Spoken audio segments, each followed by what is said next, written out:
Okay, so good afternoon, everyone. I think it's time for us to start our session.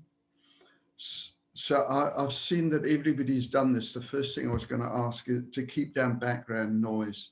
It's important to keep the microphone switched off unless you're the speaker.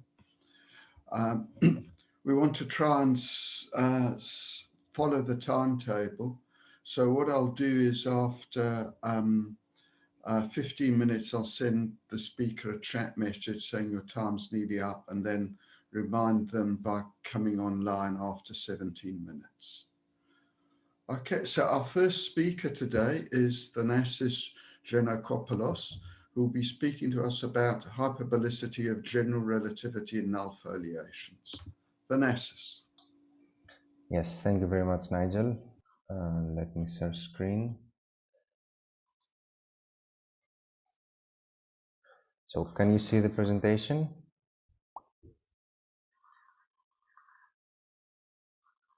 I guess yes. And well, okay, then I start. First of all, I'd like to thank the organizers for the opportunity to give this presentation here. I will be talking about hyperbolicity of general relativity in null foliations. And this talk is based on published work with David Hilditch and Miguel Ziliao, as well as work in progress also with Nigel Bishop and Dennis Polny. So first of all, why should one care about null foliations of general relativity, and what are these things? So to understand better what I'm talking about, let's consider an asymptotically flat spacetime. This is part of its conformal diagram, and this is null infinity, spatial infinity, and temporal infinity. And if we are talking about gravitational waves, then they're supposed to reach future null infinity, and this is where some quantities of interest are unambiguously defined. So a null foliation is a situation in which we take our spacetime and we foliate it with null hypersurfaces. And here these are outgoing null hypersurfaces. And typically this setup is called the characteristic formulation. The characteristic formulation allows one to go all the way to null infinity and include null infinity in the computational domain. This is not the only way that one can do this. For instance, Shalab is going to tell us later about the hyperboloidal approach, but this is the approach I'm going to discuss in my talk. So how can you utilize this formulation to get, for instance, very accurate gravitational waveforms? You can combine it with a more standard Cauchy approach, where you take your spacetime and you foliate it with space-like hypersurfaces. You can imagine that there is a binary system here that produces the gravitational waves. And then you can take this information and through a time-like boundary, a world tube, you can pass it to the characteristic domain. And by solving the characteristic initial boundary value problem, here you can understand what are the gravitational waves that reach null infinity. And this way you can surpass extrapolation errors that you would get if only you would solve the Cauchy problem. This, what I described, is a Cauchy characteristic extraction method. If you try to solve at the same time the Cauchy and the characteristic problems, then this is a Cauchy characteristic matching, and it's a more involved process. So I mentioned hyperbolicity in the beginning, and let me here try and give you to explain what I mean by hyperbolicity. So consider a first-order linear system, PD system, that you can write in this form. This vector u is the state vector of the system where you collect all the unknowns of the problem. If you consider, for instance, this first-order linear system coming from a second-order nonlinear system that is common in GR, this can come from a linearization process and a first-order reduction, then this would be the collection of the metric functions and their derivatives. For hyperbolicity, what we care about is the structure of these matrices, the principal parts, and these are matrices that collect the coefficients of derivatives. So these are time derivatives and these are spatial derivatives. When you have these matrices, then you can build the principal symbol, which is another matrix. You can build it in this way, where S here is an arbitrary unit spatial vector. For hyperbolicity, these terms, the source terms with no derivatives, they don't matter. So a system is called weakly hyperbolic if its principal symbol has real eigenvalues in all spatial directions, and it's furthermore called strongly hyperbolic if the principal symbol is diagonalizable in every spatial direction. If it is not diagonalizable in all spatial directions, then the PDE system is only weakly hyperbolic. And why would you care about hyperbolicity? Because it is connected to the notion of well-posedness. And by well-posedness here, I mean the property of a PDE problem that it has a unique solution which depends continuously on the given data in a suitable norm. So if, for instance, you have a first-order system that is strongly hyperbolic, then its initial value problem is well posed in the L2 norm. The L2 norm is commonly used in PDE analysis. And the initial value problem is the problem you would solve if you didn't have any boundaries and you would give initial data on a space like hypersurface. And from this setup, you can make contact to the characteristic initial boundary value problem. Now, if you have a weakly hyperbolic PDE system, then its initial value problem is ill-posed for sure in the L2 norm, but it may be well posed in a different norm, a modified norm, that is not equivalent to L2.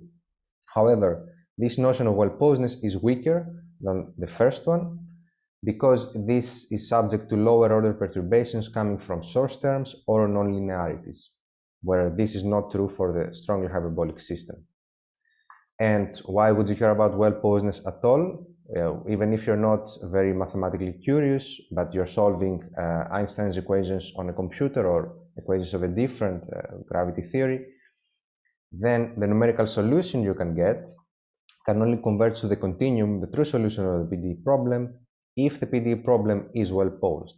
So if we're talking, for instance, about waveform modeling, we can have accurate waveforms in principle if we're solving well-posed PDE problems. Otherwise, we may have a problem. So having said all this, let me now move on to Bondi-like gauges. And what are Bondi-like gauges? These are the gauges that are typically used when someone wants to formulate the characteristic problem in general relativity. So for instance, let's consider again asymptotically flat four-dimensional spacetime, and this is the characteristic domain in which we're solving the problem. This is a time-like boundary. This is one hypersurface of the null foliation, and this is a future null infinity. Here I'm using coordinates u are theta and phi. The vector du is a time vector, the vector dr is a null vector, and the coordinates theta and phi are coordinates on a two-sphere. So the vector dr, that is a vector of the basis, is null, and it is hypersurface forming, so it can be thought of as the generator of the null hypersurfaces. And because it is null, it is orthogonal to all the vectors that span the null hypersurfaces. So it is orthogonal to the vectors that show the movement on the two-sphere. And this part is common in all Bondi-like gauges. Now, if you want to translate this into a metric ansatz, you may think of the inverse metric, and this orthogonality condition translates into these components being zero, these two. This zero means that hypersurfaces of constant u are null hypersurfaces.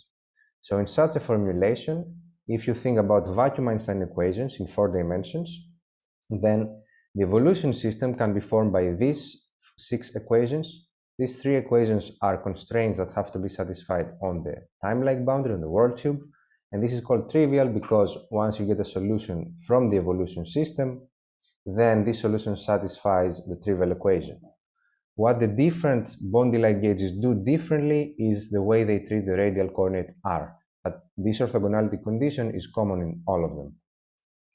So let's take a closer look to a specific example and how hyperbolicity analysis can be done. Here we are discussing, I'm discussing the Bondi-Sachs gauge, so GR in the standard, the original Bondi-Sachs gauge in axis symmetry in 4 dimensions, asymptotically flat. This is the metric ansatz.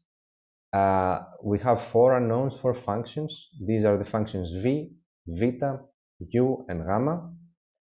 And this gives an evolution system that is second order and is non-linear. We can get the hyperbolicity of this system by doing a linearization on a fixed background and a first-order reduction. And then we can write the system in this form that is similar to the form we saw earlier. In order to be able to form the principal symbol, this matrix, we have to do a coordinate transformation. And after we do that, we can see that the principal symbol is non-diagonalizable in the angular direction, theta here, and therefore the Bondi-Sachs system, the original second-order PDE system, is only weakly hyperbolic. So the characteristic initial boundary value problem that we wish to solve here, or with this system, is ill-posed in the L2 norm. Now, after this analysis, we have repeated the same type of analysis for different members of Bondi-like gauges, and in all cases we see the same result, namely that the principal symbol is non-diagonalizable in the angular or transverse directions, and this is regardless of the asymptotics being flat or being ADS, or if we're in 4 or 5 dimensions, or if the angular coordinates are really coordinates on a two-sphere, or they might be coordinates on a plane or a torus. So then we were wondering, what is the feature that renders all these second-order PD systems only weakly hyperbolic? And this is our current understanding of this, and this is based on work in progress, also with Nigel Bishop and Dennis Polman. So again, all Bondi-like gauges have this common feature that in their basis, their vector basis, they have a null vector, this dr, and this is orthogonal to the vectors on the two-sphere, dθ. This means that if you think of null geodesics, they can be labeled by different angular coordinates. Now, from previous work by David Hillitz and Ronnie Richter, we know that for such systems, we can write the principal symbol in any special direction in this upper triangular form, and there is a block structure here. So there are parts that have to do with the gates, they are called pure gates parts that have to do with the constraints and with the physical part of the PD system, the gravitational waves, and coupling between them. Now this matrix is diagonalizable, can be diagonalizable if all the diagonal smaller matrices are also diagonalizable.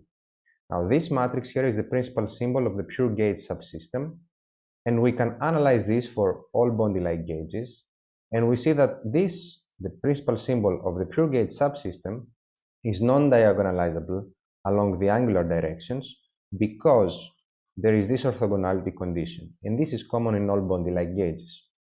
Therefore, we believe that when you formulate general relativity in a Bondi-like gauge, when you formulate the characteristic problem, then when you get PD systems that are up to second order in derivatives, these will necessarily be only weakly hyperbolic.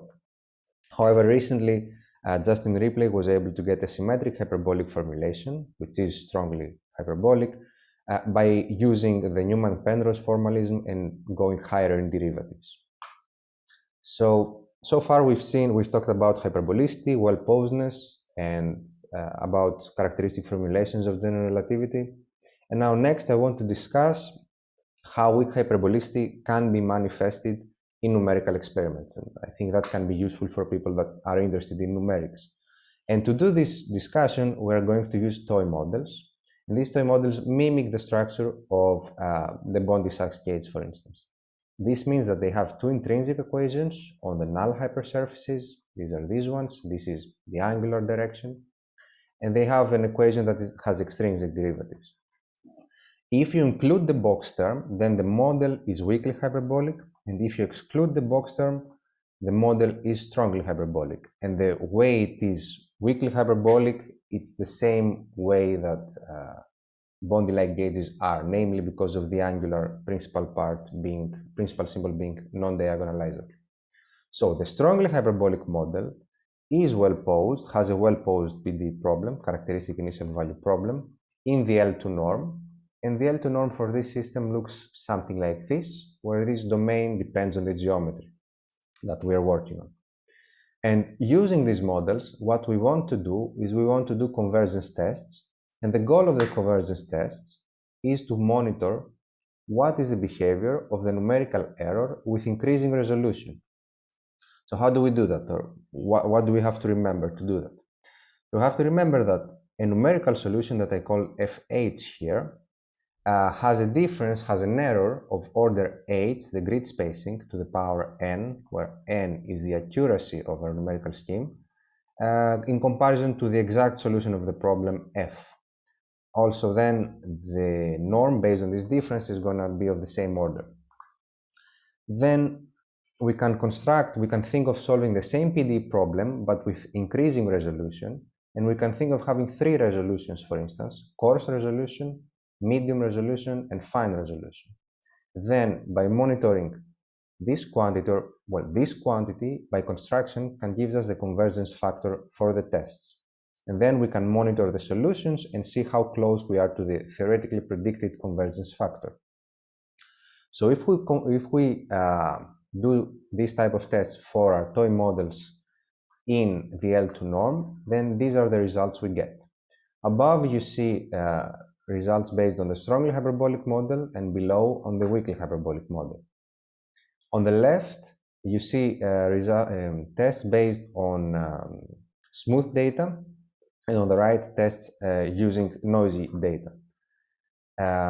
For this construction, the convergence ratio is the theoretical value is 2. So what we would like to see to say that we have convergence is that with increasing resolution that goes like this, we should see a line that goes closer to 2. Now, in fact, for smooth data, both the strongly and the weakly hyperbolic models exhibit second-order convergence. So if we only look at this, we might think that both models converge in the L2 norm, but by theory, we know that this model cannot do that. So then we do noisy tests, where our given data have random noise of some amplitude, and with increasing resolution, we have to drop the amplitude of the noise. And we do that because the noise is an exaggerated form of numerical error, is an artificial way of doing this, and that's why with increasing resolution, we expect the error to be smaller, therefore the noise to be smaller. So if we do these tests in the same norm, we see that the strongly hyperbolic model still converges in the L2 norm. With increasing resolution, the convergence ratio goes closer to 2. But for the weakly hyperbolic model, we see that actually with increasing resolution, the convergence rate goes closer to a different line, the line of 1. And this is not convergence because the theoretical value is the value of 2. Therefore, you see that to actually recognize weak hyperbolicity in numerical experiments, it is important to include high-frequency given data. So here I would like to conclude. What I've discussed is that when we formulate the characteristic problem of general relativity using the widely used Bondi-like gauges, then we get second-order nonlinear PDE systems that are only weakly hyperbolic. This means that the characteristic initial boundary value problem that we want to solve is ill-posed in the L2 norm. We don't know for sure if there are other norms in which this problem is well posed. This seems to be a hard question, and so far we haven't found any other norms. And this may be a weaker result, or well, it depends on source terms, etc. Another thing we've seen is that with hyperbolicity to be recognized in numerics, it is important that we include high-frequency data in our tests. What we would like to have in the future is to basically build characteristic formulations that give at least strongly hyperbolic second-order PDE systems. And thank you very much. Okay, thank you very much, Thanasis. Right, does anybody have any questions for Thanasis?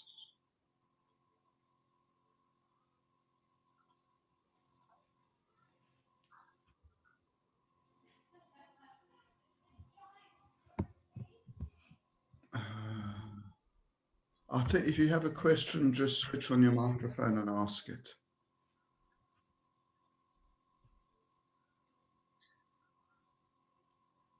Okay. All right. In case someone thinks of a question later, you can always email me or send it in the chat. Okay, or during this talk, you can send a direct chat to Thanasis. Maybe should I stop sharing? Yeah, I think stop sharing now, unless, yeah. I'm not seeing that anybody.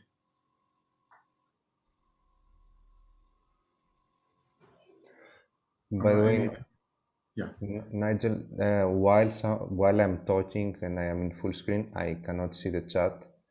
So if you just send a message in the chat, maybe in the 15 minutes, maybe the speaker cannot see it. I'm not sure. At least for my case. All right, so I sent it to you and you didn't see it. Okay.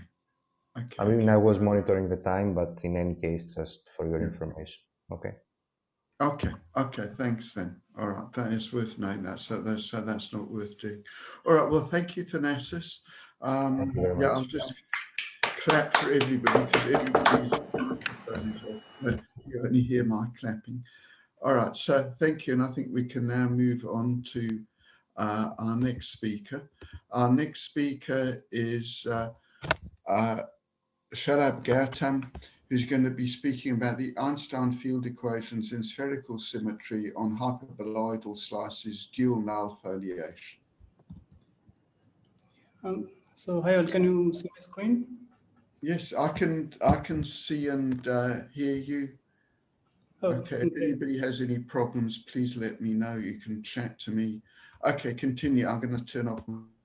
So hi all, I'm Shalab and I'm a PhD student at IUCA, and I'm going to present my work on our ongoing efforts for evolving Einstein field equations on hyperboloidal slices. And to begin with, we are doing it for spherical symmetry because of simplicity.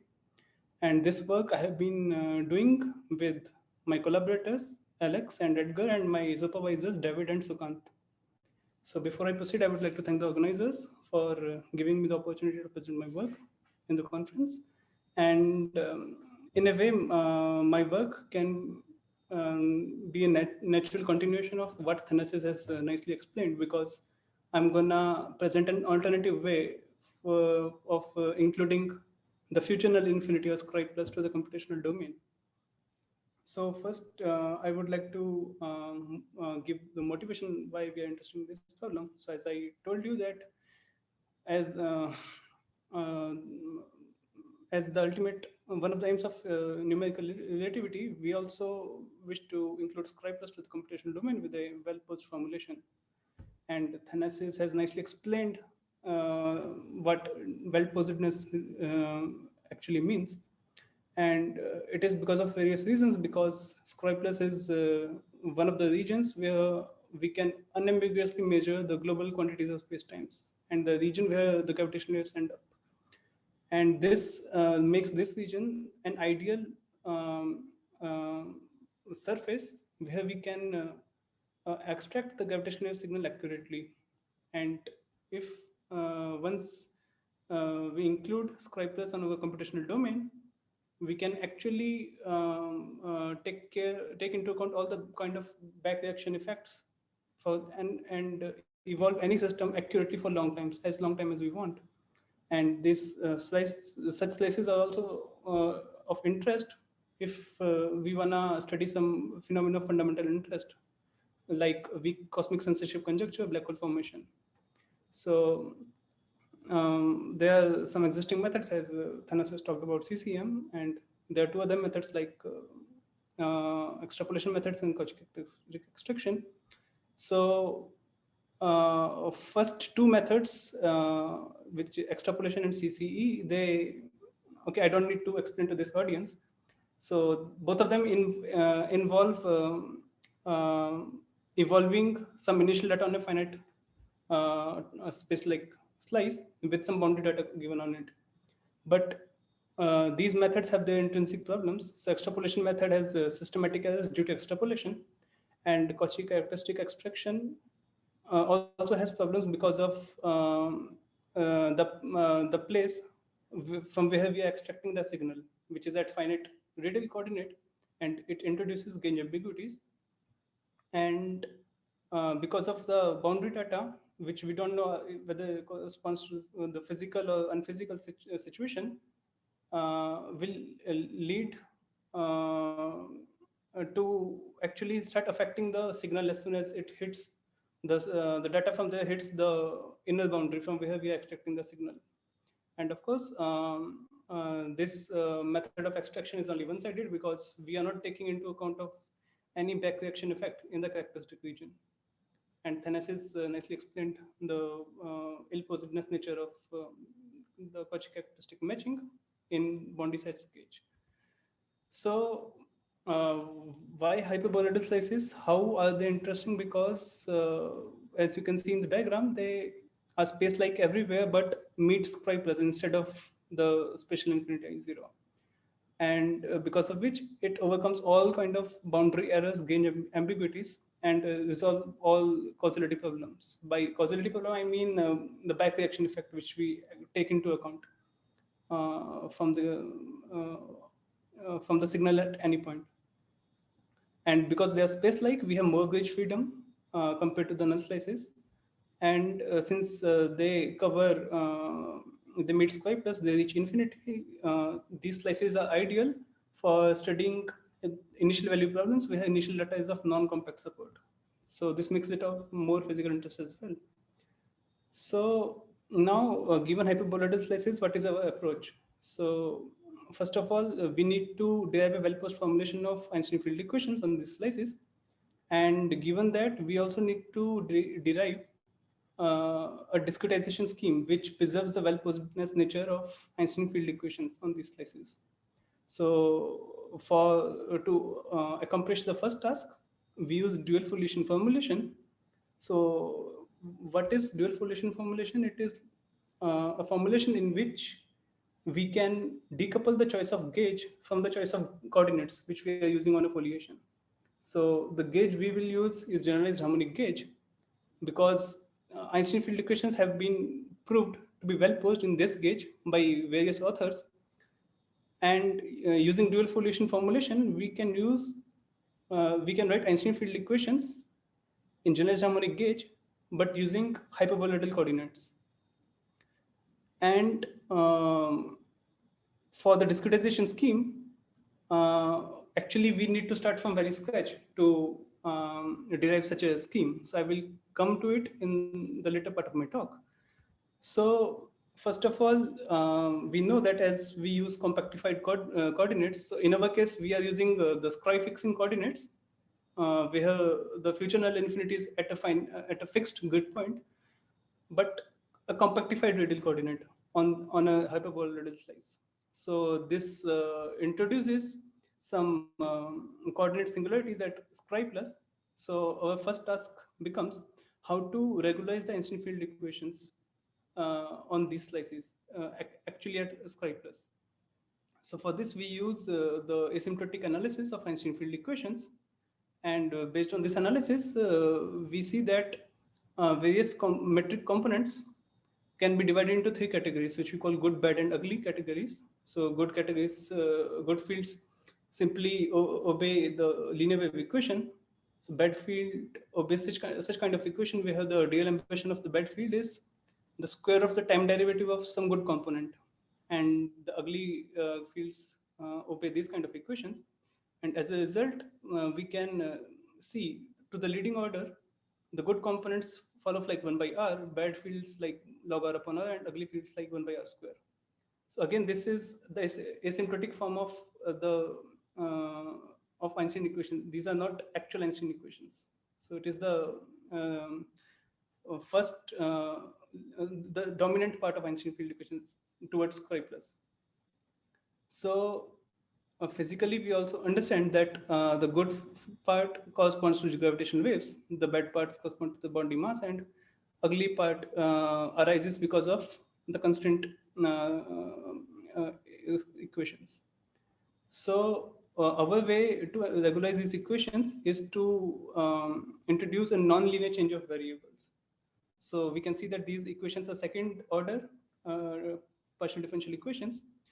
So we do a first order reduction by introducing some null derivative operators, and along with that, we also rescale them by big R is the non-compactified radial coordinate of the physical radial coordinate on these slices.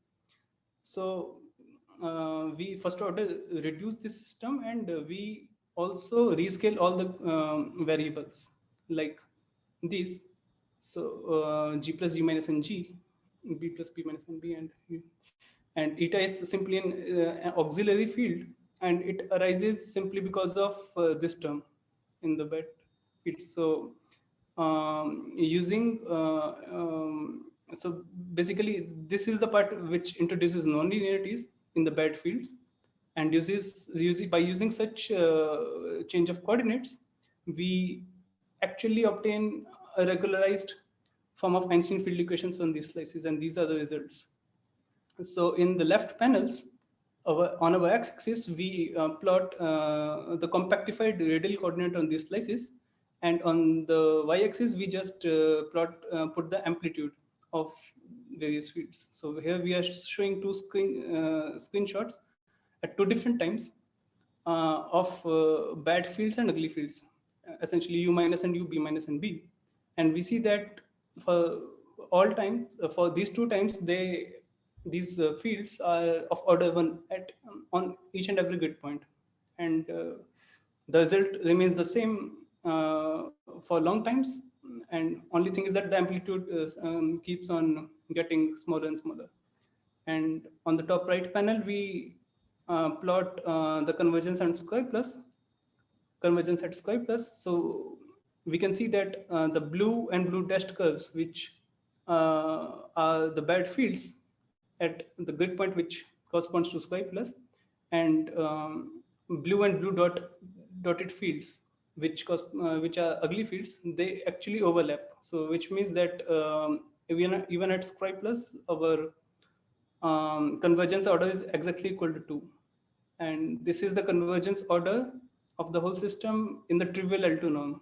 And we can see that for long times it remains n equal to 2. So this takes care of the regularization part. Now the discretization part. So uh, as I told you that we start from the the simplest possible system, which we take to be a class of linear wave equations with a linear potential. And what do we do is that we just choose a suitable space-time region, which in our case looks like this. Is surrounded by initial hyperboloidal slice, final hyperboloidal slice, square plus, and a time-like inner boundary. So our inner for our inner boundary, we take the radial coordinate r to be equal to 0. So this boundary vanishes, and we are left with only 3 surfaces and the bulk.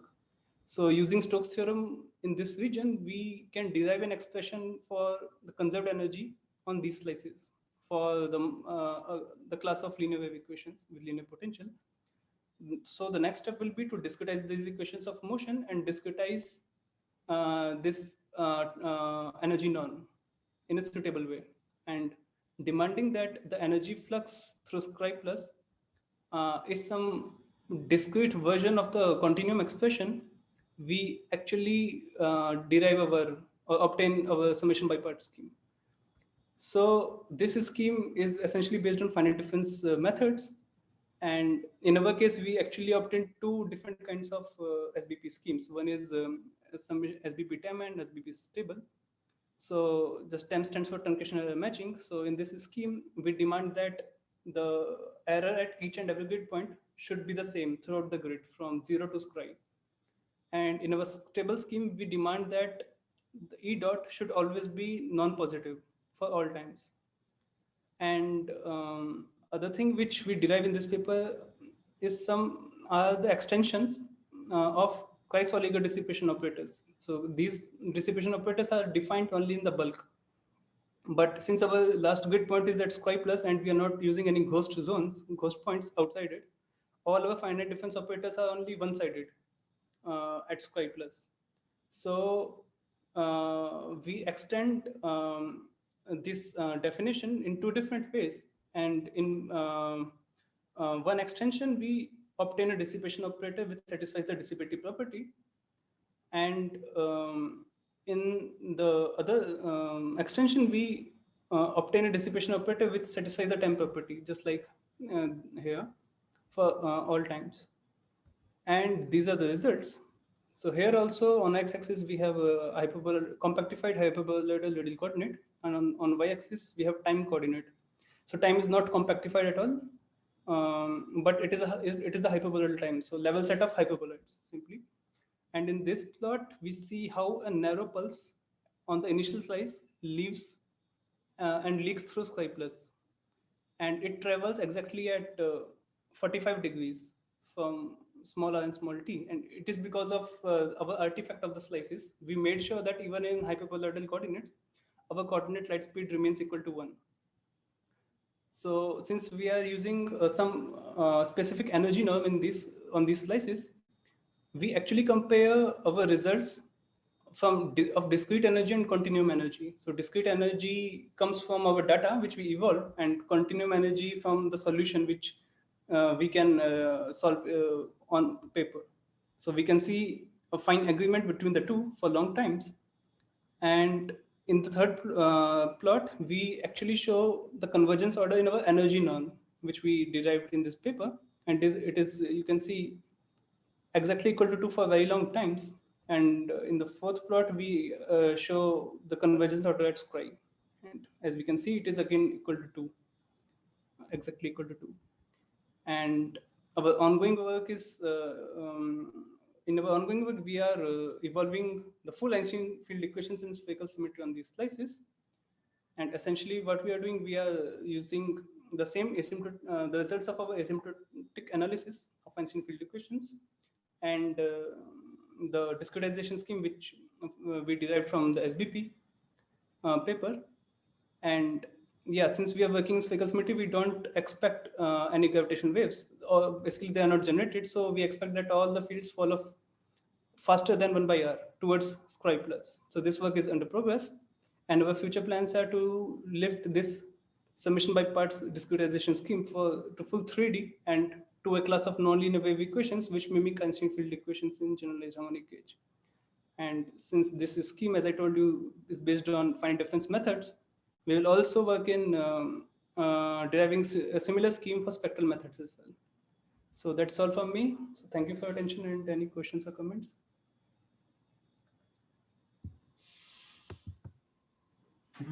Yes, any questions, comments from anybody? Yes, I have a question. Can I? Please Yep. go ahead. Yes. Hi, Shalab. Thank you very much for the talk. Hi. The question is in slide 8, I think. Mm, Yes, in the bottom right panel, mhm, when the convergence order is oscillating, let's say, mhm. do you understand why this happens? Does it have to do with zero crossings or it's something different? Okay, so it is a very nice question, and it kept us puzzled for a long time. But actually, when we were working in our summation by parts paper, which is actually the discretization scheme, we realized that this kink, it happens because of the dissipation operator.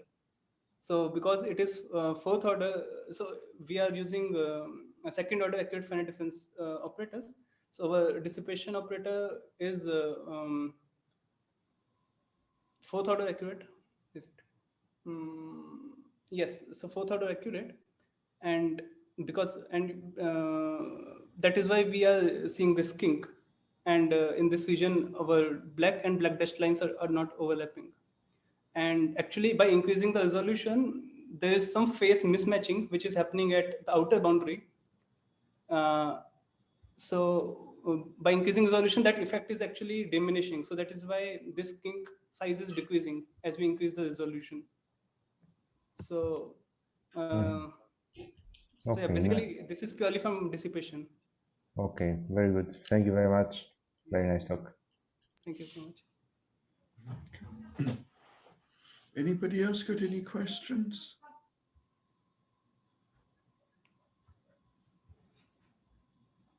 Yeah, perhaps I could just make one comment right at the end. You say that, I mean, your future plan is to go from spherical symmetry to fully 3D.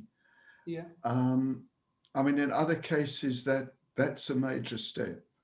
Getting things to work in spherical symmetry is one thing, and fully 3D can be something else.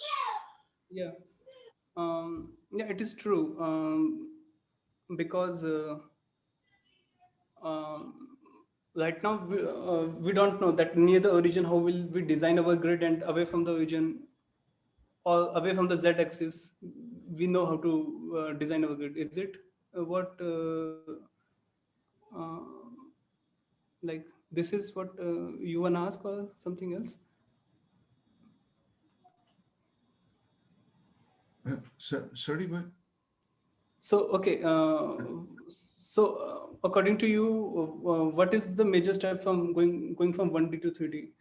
uh, okay, so in at analytical. It Hmm? just becomes technically complicated because things are so much simpler in spherical symmetry, and yeah, Yeah, it is true. that's actually the issue, and uh, it may take some time to actually to achieve that. Yeah, you're absolutely right. So what I think is that so far as deriving some energy norm is concerned, it can be done. Yeah.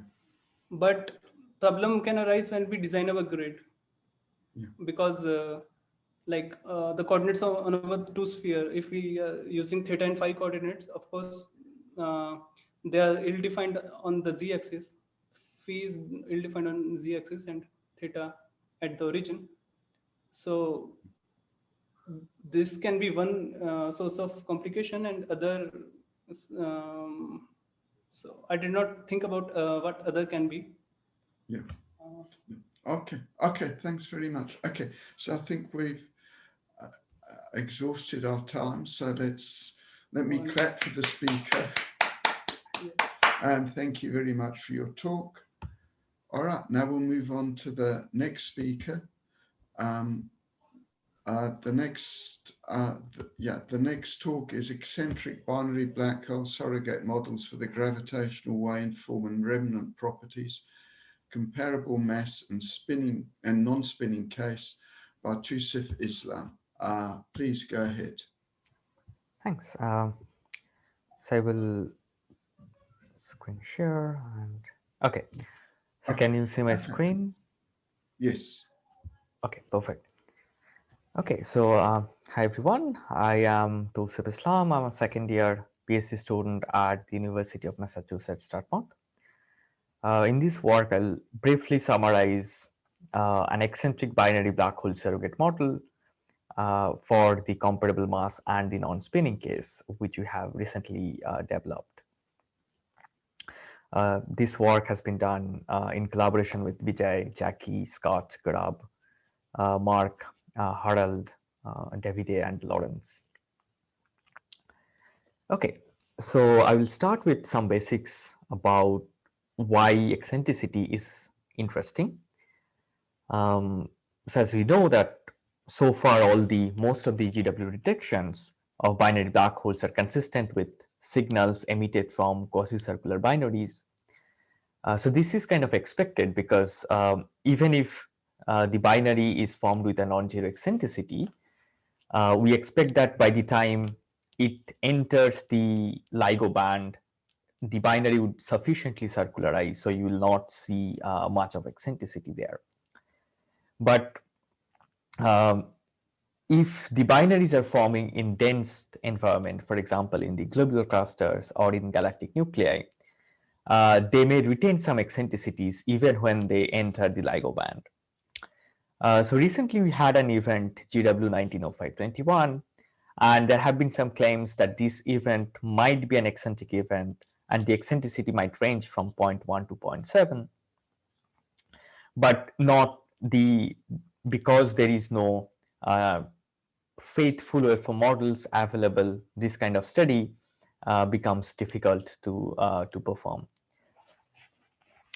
So if you do not have eccentricities in our waveform model, that may lead to many different scenarios. For example, the inferred source properties of the binary black holes that might be biased if the signal is actually eccentric, but you are analyzing the signal with a non-eccentric waveform. In some cases, this may also be misidentified as a violation of general relativity. So having eccentricity in waveform models is a need of time. And in this work, we would invest to build a surrogate model for gravitational waves for the eccentric binaries. Surrogate models, as you know, is a newly like a new class of gravitational waveform models apart from the known ones. So we all know that numerical relativity produces the um, most accurate waveform for binary black hole mergers, and there are other ways to generate the gravitational waveforms, for example, PN approximations or EOB waveforms, and even the phenomenological models. NR waveforms are very expensive. It might take a week to a month to generate one single waveform, depending on the complexity of your system. The phenomenological waveform models, on the other hand, is really cheap computationally, but often it may compromise the accuracy. Surrogate waveform models, on the other hand, can be fast. It can be as fast as the Fenner models, but it can produce waveforms which are as accurate as numerical relativity. So there have been a couple of surrogate models available so far. For example, we have these first two NR surrogate 7DQ2 and Q4, which are the precessing spin binary surrogate model. Then we have NR hybrid surrogate 3DQ8, which is a line spin hybridized NR surrogate model. And then there is a tidal version of that.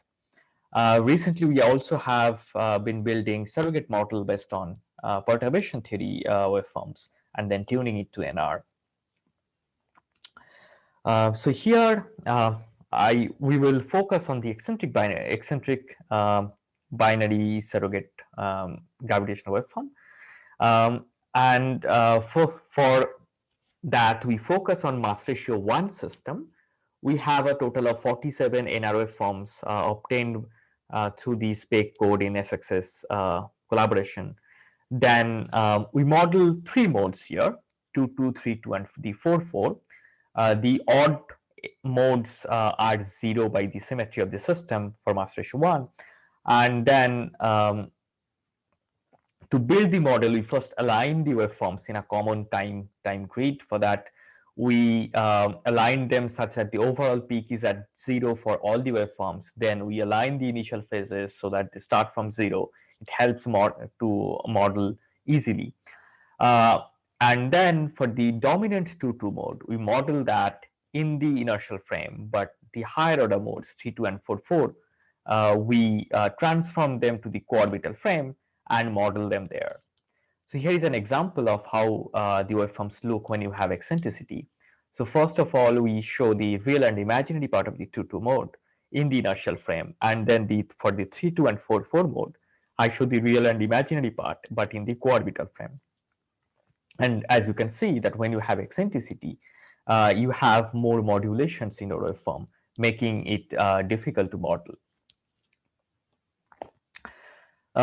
So for building the model, we follow the standard surrogate techniques that has been developed in many earlier papers, mostly in Blackman et al. 2017 and this Verma et al. 2018 paper. So we model basically 6 data pieces. We model the residual amplitude and residual phase of the 2-2 mode. What I mean would be clear in the next slide. And then we model the real and imaginary part of the 3-2 mode in the co-orbital frame, and the same for the 4-4 mode. So what we first do, we compress the data. For the compression, we used a reduced basis functions technique. So we do not use all the basis functions, but a set of reduced basis functions.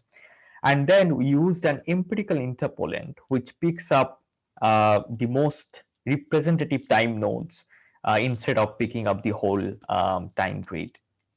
And once this data compression is done, then we fit our data pieces across a 2D parameter space using a Gaussian process regression.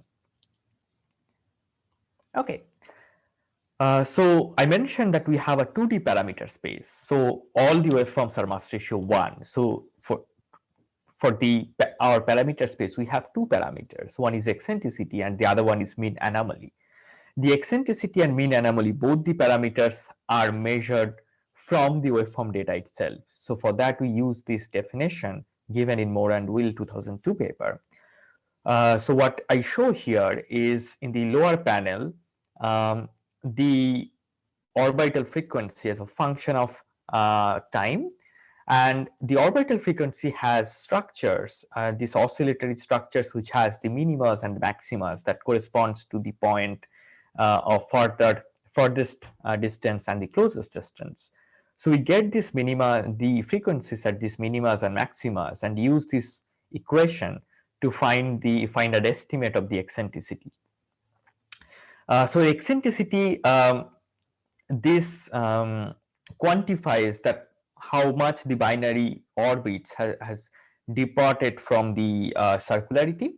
And then we also have a second parameter, which is a mean anomaly parameter, defined by this particular equation here, where p is the period of the binary. So basically, we find the it signifies that how much the binary has progressed since the last pericenter, the point where um, the point in the orbit. So here you can see that we have these pericenters denoted by these dashed green lines, and then these black lines show the evolution of mean anomaly within each period. So we parameterize our waveforms by the value of eccentricity and mean anomaly at minus 5500 m, shown by this red dot here. So our waveforms vary from eccentricity 0 to 0.2 and mean anomaly 0 to 2 pi. The mass ratio is fixed at 1. Okay, so I mentioned that we will model the residual amplitude and the residual phase. So what I mean is, instead of modeling the amplitude or phase, we take the difference between the eccentric waveform and the non-eccentric waveform. So here I show for both the amplitude and the phase, and that gives me the residual amplitude and the residual phase, which is smoother than the actual amplitude and phase itself. So this means that it's easier to model the residual amplitude and the residual phase than modeling directly the amplitude and the phase. Okay, so here's a result of our model. So we show the mismatch between the mismatch values here. So mismatches are basically a overlap between two waveforms in the frequency domain, and which is weighted by which is a noise weighted overlap. For the noise, we take the LIGO sensitivity curve, and then here you can see two histograms that shows the model errors, model mismatches. The red one is the surrogate error, which we call the error surrogate to the Q1 eccentricity. So it is achieved by performing a leave one out cross validation study. So I mentioned that we have a total of 47 NR data using which we build this surrogate. So while we perform the leave one out cross validation study, what we do is we held out one waveform data out of the training set. We build the waveform based on the REST 46, and then use that test surrogate to predict the waveform at the held out data and take the difference. So this way, this leave one out cross validation study gives us a sense of how much the surrogate is performing over the parameter space and how good it is at predicting waveforms at at a point in the parameter space which it did not see before. And then we also have these inner mismatches, which is obtained by comparing the highest two resolution numerical relativity runs. So what we can see here, that most of the NR surrogate error matches the NR errors with a peak around 10 to the power minus 4, but we also have a longer error tail here in the surrogate, and the reason for that would be immediately clear if we look into the mismatch plot here as a function of the eccentricity and mean anomaly. So basically, if we go to the high eccentricity regime, you see there is a large void where we do not have any training data. So this is the reason why our training errors, why our surrogate errors have a larger error tail. So these points around this boundary, whenever we are performing the leave one out cross validation study, the surrogate is basically extrapolating. So it's going outside its training range, and that's the reason it doesn't perform well. But as we include more and more simulations, we expect that these errors would be would come down significantly. Okay, so here is an example of our worst error. We show the three modes 22, 32, and 44. The NR waveform is shown in black, and the surrogate is in red dashed. As you can see that there is a little bit of mismatch in phase, mostly in phases in around the merger ring down part, but more or less they match reasonably well. So this is a waveform having eccentricity value 0.176 and anomaly 2.51, which, if we go back to this plot, would be around this boundary. So that's what I mentioned, that around this boundary we expect the surrogate not to perform that well. And then we go on in investigating the importance of the mean anomaly parameter. So most of the model, even in PN, only eccentricity is considered as a parameter to describe an eccentric binary. However, we are using both the eccentricity and mean anomaly. So here, what we want to show is that the effect of mean anomaly is not like a time or phase shift that you can get away with if you just perform a mismatch study with time and phase optimization. So what we do here is we generate a lot of waveforms for mass ratio 1, eccentricity 0.1, but we vary the mean anomaly value L, and then we compute the mismatch between the waveform with mean anomaly 0 and waveform with different mean anomalies, and we do the time and phase optimization here. So what you can see here, the mismatch plotted as a function of delta reference. So basically, at some point, the mismatch goes to 10 to the power minus 1, which is huge. So it basically shows that the mean anomaly will be an important parameter in data analysis. So here I show two waveforms, the amplitude of two waveforms for which the mismatch is the highest, which is LREF0 and LREF pi. So as you can see that this is a clear difference in the amplitude, which you cannot do some transformation and things will go away. Okay. So now that we are done for most of our results for mass ratio 1, we extend our model to comparable masses, which we call NR surrogate 2D Q1 eccentricity plus.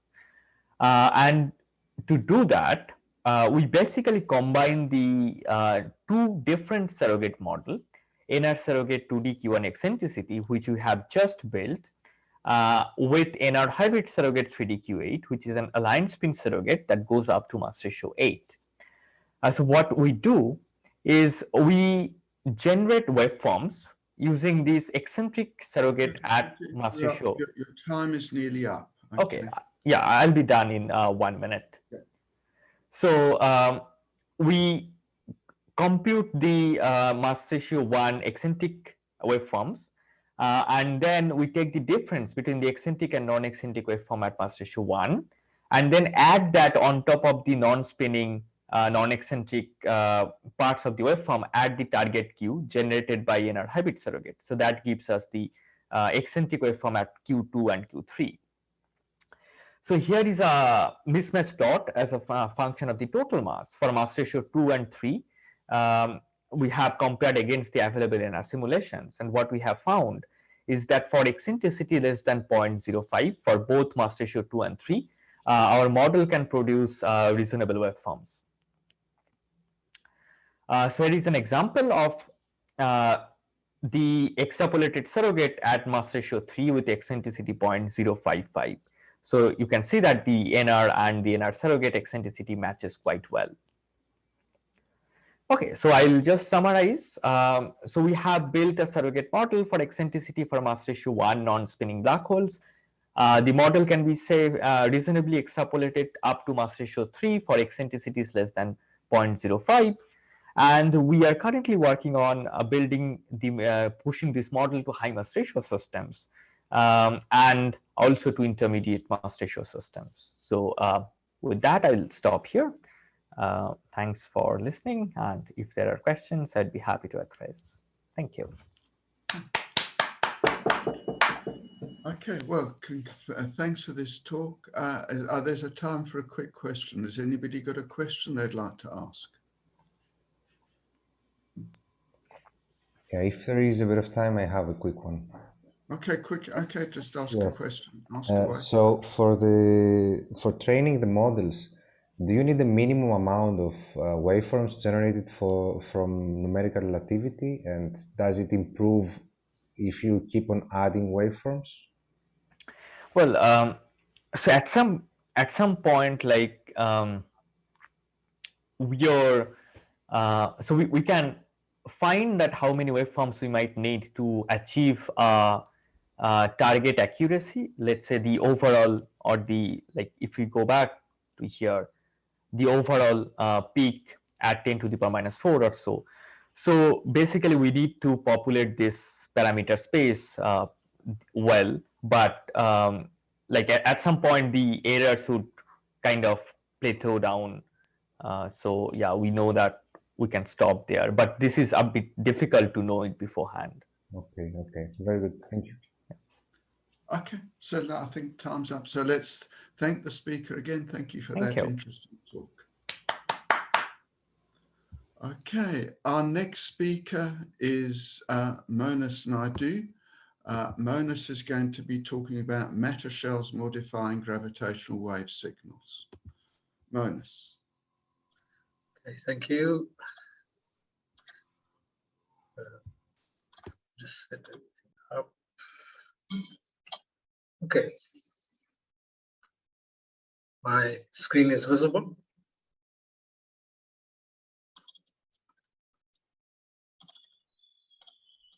Yep. I have 200 slides to go through, so let me. Okay, so the talk is on matter shells modifying gravitational wave signals. Work done in collaboration with Professor Nigel Bishop and Dr. Piet van der Walt. We are looking at astrophysical scenarios which can be regarded as comprising a shell of matter around the gravitational wave source. And we looked at what ways these signals would be affected by this scenario. Now, our investigation started with gravitational wave events for which echoes have been claimed to exist in the LIGO data. Now, authors Abidi and Ashwadi, shortly after the first detection, claimed to find trailing signals in the gravitational wave signals. And they attributed these to echoes caused by exotic physics. Some of the postulations were exotic compact objects or dark matter candidates. And for the exotic compact objects, these are black hole mimics, which don't have a event horizon. Instead, they have certain reflective boundaries, and part of the gravitational wave signal, which gets trapped between these boundaries and released at a later stage, can be interpreted as an echo. So we looked at that instead of these postulates, if a matter shell could instead be the reason for these echoes in these claims. So we investigated that, and then we extended our analysis to generally consider in BBH mergers if certain hypothetical matter shells could cause modifications in our gravitational waves. And we looked at various parameters. For instance, the one that we're going to mention in this talk, one for a matter shell of radius 900 Ks with mass of 60 solar masses. We also extended the analysis to look at binary neutron stars. And in particular, we looked at the quasi-normal mode signal from the remnant of the BNS merger, like GW170817. And in this case, it's well known that there was a substantial amount of matter around the remnant. Okay, we're not sure how exactly our shell model matches this scenario, but it should, in any case, give a reasonable estimate of modification to be expected. And finally, we looked at core collapse supernovae. Of course, we know there have been no detectable GW events from these sources yet, hopefully soon. And we know in these cases that for the PNS, they are surrounded by shells of matter. So the scenario is reasonably feasible for matter shell to exist. Now, we use the Bondi-Sachs formalism, using null hypersurfaces with the usual coordinates, and we obtained, we use the metric given in by equation 1 with the condition stipulated. And for our gravitational wave strain, we have the usual plus and cross polarization modes in the transverse traceless gauge, adapted in equation 3 to using spin-weighted spherical harmonics. Now, this was in the absence of the matter shell. So, including our matter shell, we see that this equation is somewhat modified, and we have now some correction terms. So, the first one that we see here, the first correction is the gravitational redshift effect, is part of the gravitational redshift effect, and there should be a reduction in the frequency. This effect is well known, and generally it should be incorporated into the gravitational waveforms considered. The second term you can see is out of phase with the first two, and this should represent a phase shift of the gravitational wave, but there should be no effect on the energy of the gravitational wave. The third correction term, containing the exponential component, describes the change in the magnitude of the gravitational wave strain, as we verified in an earlier paper. And for this investigation, within this context, the modified signal would represent the echo.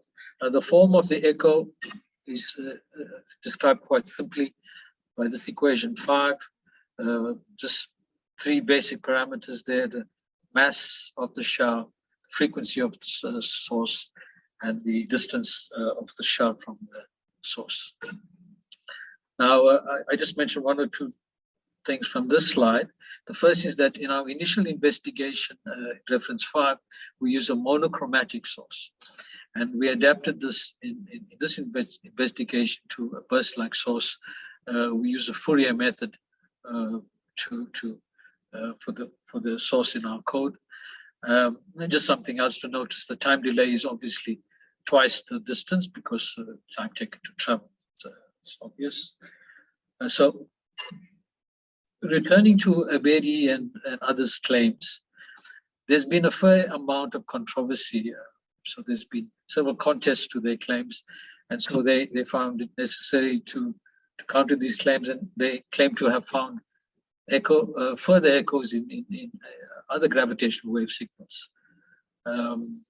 Now, coming back to the first claim that they made for the first detection, they postulate, they claim that the trailing signal was 0.3 seconds after the merger, and for a matter shell, this would amount to a matter shell of placed at about 45,000 kilometers from the source. The magnitude of the echo they claimed was 10% of the original. So for these values, and using 132 hertz, which was the maximum frequency in the merger phase, we obtain this large figure of 740,000 solar masses for the shell.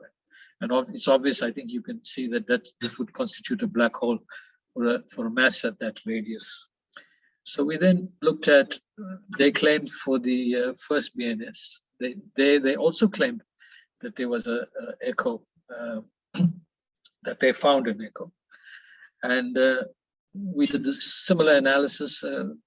We used the frequency 72 hertz at the in spiral. And here we obtained the radius of the shell at 740,000 kilometers. So the distance of the shell to the source. Assuming the magnitude of the echo signal to be at least 1% of the original signal, we found even a more drastic scenario: 10 million solar masses for the matter shell. And again, I think you can work out that this is would constitute a black hole. So for both these cases, we ruled out the scenario for a matter shell. Now, of course, with the equation that we have for the mass of the shell, we considered perhaps a situation where we have a shell radius which is much smaller, it would avoid this problem of our matter shell ending up as a black hole. So we considered scenarios where we would have shell radius closer into the source.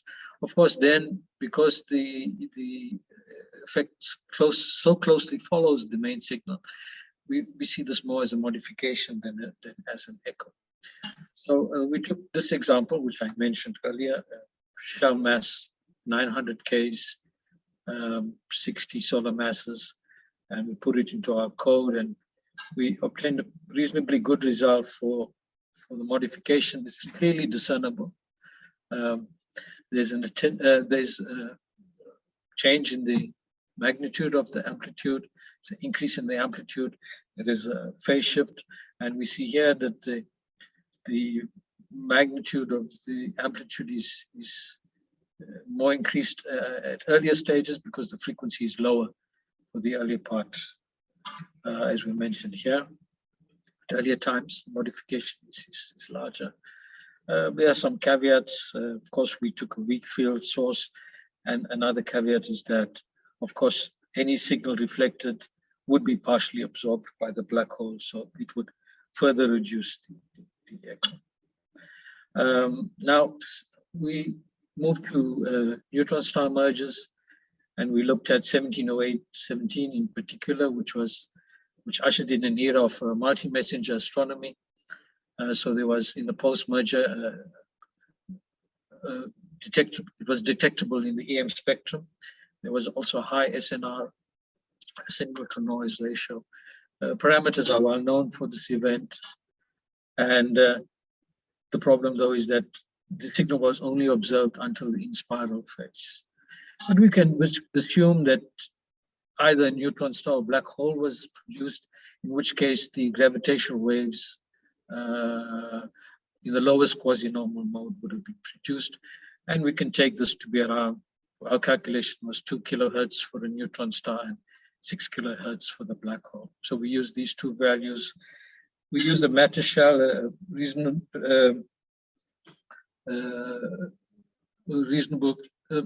in terms of matter shell to the final mass, which was about 2.7, I think, yeah, 2.7. So we took a matter shell of about 0.7 solar masses, a radius of about 25 Ks, and we used both the 6K and 2K hertz signals. And we again obtained a slightly discernible signal. Now, the phase shift was given by this formula. There's two values for each of the frequencies we identified. And the echo effect was about a quarter of that. And the delay, as you see, is about 1/10 to 2/10 of a millisecond. Now, at such following the main signal that's so closely, it would be very hard to disentangle the echo. But we do note that for gravitational wave detection that occurs within this frequency range in the near future, hopefully, that we should be able to detect these shell effects. Okay, also, they should be measurable. Then we move to core collapse supernovae, and the gravitational waves generated by core collapse supernova due to the aspherical motions in the inner core, and this is just before the bounce, right? So we consider the inner and outer cores of the supernovae in the core collapse. We treated this as a thick matter shell. Of course, you will recall that our discussion, we spoke about a thin matter shell, and without any loss of generalization, we can simply, for the thick matter shell, consider several thin matter shells superimposed on each other and integrate to produce as thick matter shell as we require. Now, the analytical expression for the echo term is not simple in this case, so we had to resort again to numerical methods. And but we do note that the phase shift term gives a simple analytical result given here by equation 7. So putting this into our code, we obtained the following result. And here you can see that compared to the other cases, that the signal is quite marked. So we see both quite a reasonable change in the amplitude, which we, in this case, for these parameter values of 30Ks, and where we took the shock boundary as our radius of 150K, we found it about 10%, even up to about 12%. The phase shift, as I said, we obtained from the equation I gave you, and we then looked at several other parameter values. So starting with this particular case, we changed, for instance, frequency. We changed the mass of the shells, and of course, we looked at the scenario of the core collapse supernova themselves, and looked at various situations for density of these of the core when we decided on the mass of the shell. So for varying masses, for varying parameters, in this case, we see it from 100 Hertz to 50 Hertz. The effect is, so compared to this template here, the effect is more pronounced. And then we looked at increasing or decreasing the matter shells, and for of the 3 cases that we looked at, the core collapse supernova seems to be the most promising. So now I have about maybe 3 minutes left.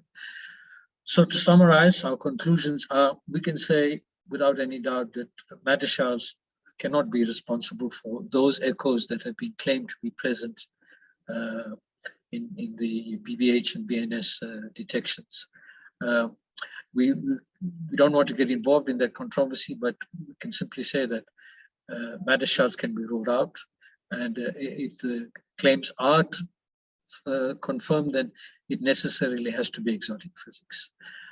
For the 3 cases that we looked at, CCSN, core collapse supernovae, seem to be the most promising scenario for detecting shell modifications, and for sufficiently high SNR signal to noise ratios. We hope that in future detections should pick these up. Okay, so just a couple of things. The code is freely available from our papers on arXiv, and just to say, this work was supported by the NRF in South Africa. Yes, yeah. Thank you. Thank you very much, Monas. Okay. Yes. Okay. Anybody got any questions?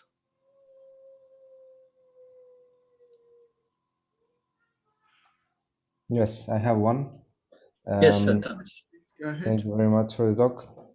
Yes, thank you. So in slide 7, I think it was equation 4, where you show the corrections due to Yes. having matter, right? Yes. Yes. So my question is, here, to get to this expression, do you take the stress tensor and you do similarly a decomposition in transverse, traceless, trace, and other parts, or you do it differently?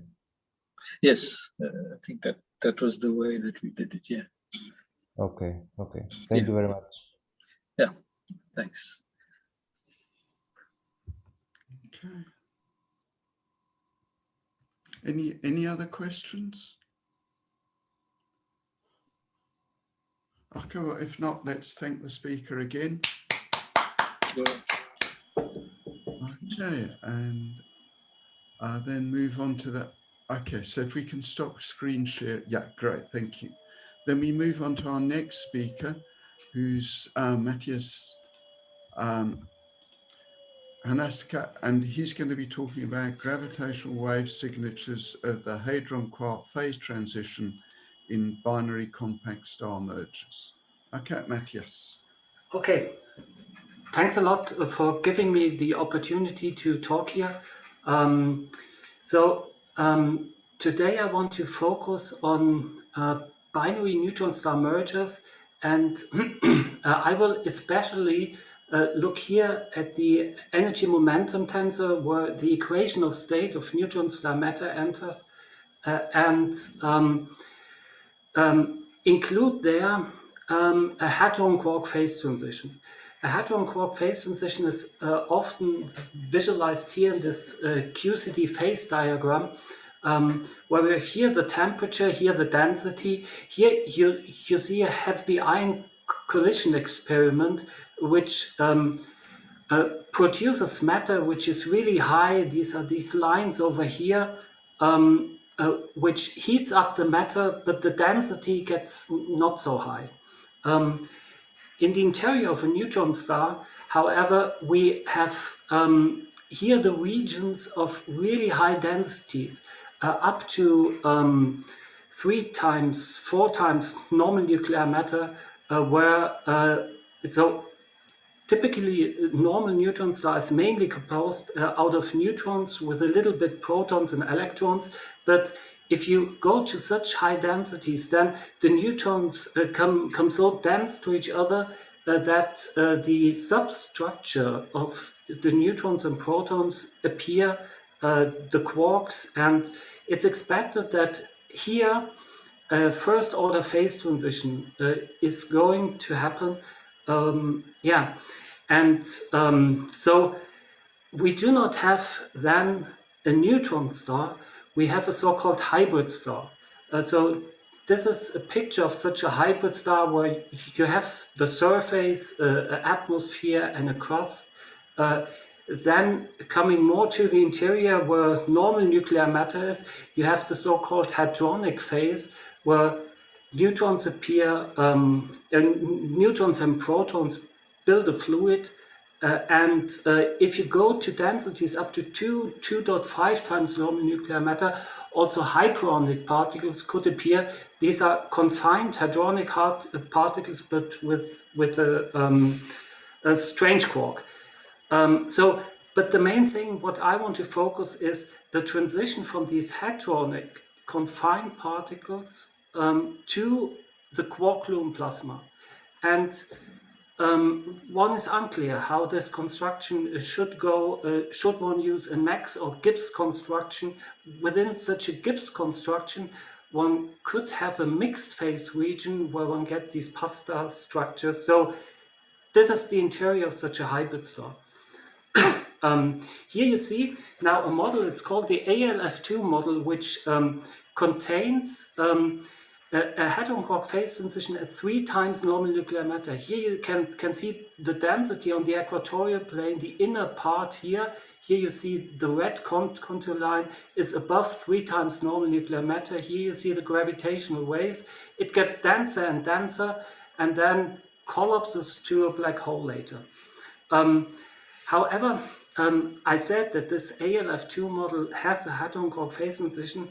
However, it's by construction of this equation of state, it's such a weak transition from the hadronic phase to the quark phase that here it is not seeable. But we will see later what such a strong hadron quark phase transition could result. But here you see the post-merger gravitational wave of a purely hadronic equation of state, the GNH3 and the APR4. So here you see the amplitude of the gravitational wave. Here you see the so-called spectrogram. After the merger, which is here, you have a kind of transient wild phase where a lot of different frequencies are in. But after 5 milliseconds, only one main frequency, the F2 frequency, remains. And this is quite independent on the equation of state, but where the F2 peak lies, this depends on the equation of state, and there you can look inside the neutron star merger and get information about the high density equation of state, high density and temperature equation of state. where the F2 peak lies and how the structure of such a hypermassive neutron star is depends a lot on the rotation profile. And in all of the numerical simulation, you get such a kind of rotation profile where the inner core of the star rotates not so fast, but there is an outer shell lying here at roughly normal nuclear matter where it rotates really fast. And when you look here at the maximum of this differentially rotation curve, you find a strong correlation to the emitted gravitational wave frequency. But the main question in this the talk should be, can we detect the hadron-quark phase transition? There are signatures of the hadron-quark phase transition pre-merger signals at the late in-spiral phase. I will not talk about that now. I want to talk mainly about this. These are signatures of the hadron-quark phase transition in the post-merger phase. And we will first look at the so-called phase transition triggered collapse scenario. The main question I can give you now the answer, can we detect the quark-gluon plasma?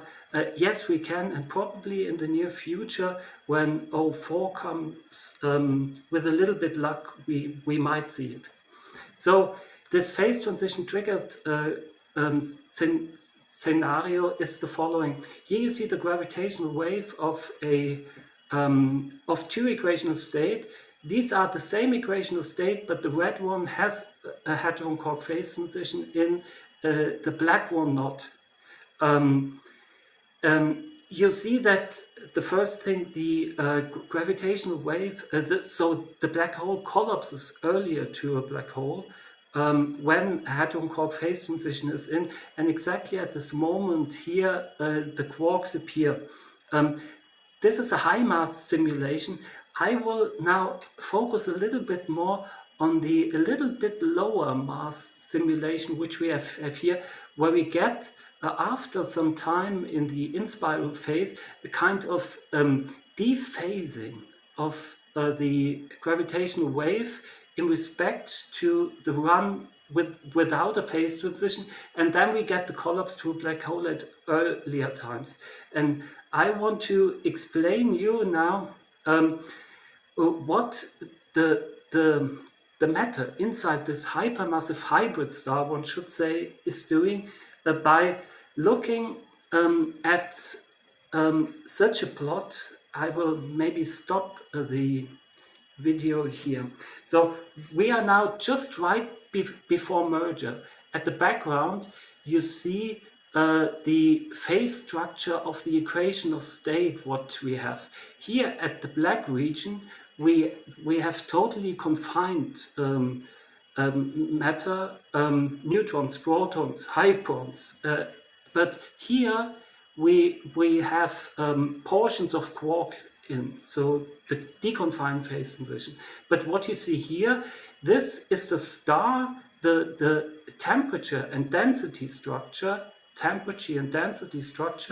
of the matter inside the hypermassive neutron star, and the color is this color code here.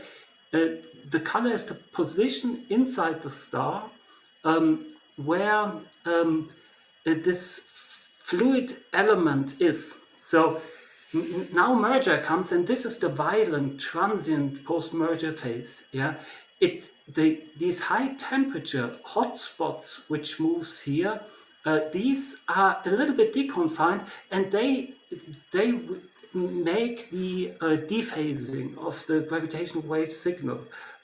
Now the interior of the star is cold and hot, but is cold and really dense. And just maybe at this point, I want to say, here you see a kind of a temperature structure inside the star. This is the center of the star, and this here is in in the middle of the star, where you get a kind of high temperature ring, which corresponds also to the ring of the differential rotation profile. But now when the center enters the Hadron quark phase transition, the strong first order phase transition comes, the star heats up in the interior then also, and then it collapses to a black hole.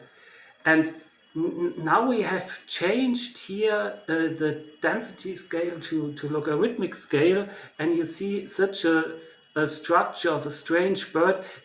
This is the last simulation snapshot which we have before the code tracks the apparent horizon creation inside the star.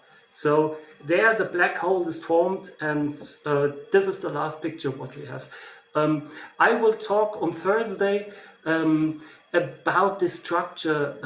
If you plot the x-axis here as a not as the density, as the chemical potential, you see such a swan-like picture here, which is the last picture before the black hole forms. I have just talked about the phase transition triggered collapse. Now we come to the so-called delayed phase transition, which is now we have taken a model where hybrid stars with a huge deconfined inner quark region are stable after merger. So we have again the black curve here. So here's the maximum value of the density inside the hypermassive neutron star plotted here. Here is merger time. The black curve is the model without a phase transition, and the green, the blue and red curve is with a phase transition. Here we have used an equation of state with a Gibbs, with a kind of Gibbs construction between the pure hadronic phase at densities above 4 times normal nuclear matter, and this is the mixed phase region. And you see here that the models with a phase transition, they want to collapse here, but then the pure quark phase comes with a higher pressure and acts against this gravitational force, and then this hybrid star with a huge inner quark region stabilizes, but uses strong oscillations here. So we get in this case a stable hypermassive hybrid stars.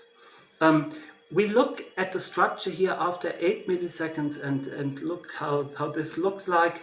Here you see without a phase transition, with a phase transition.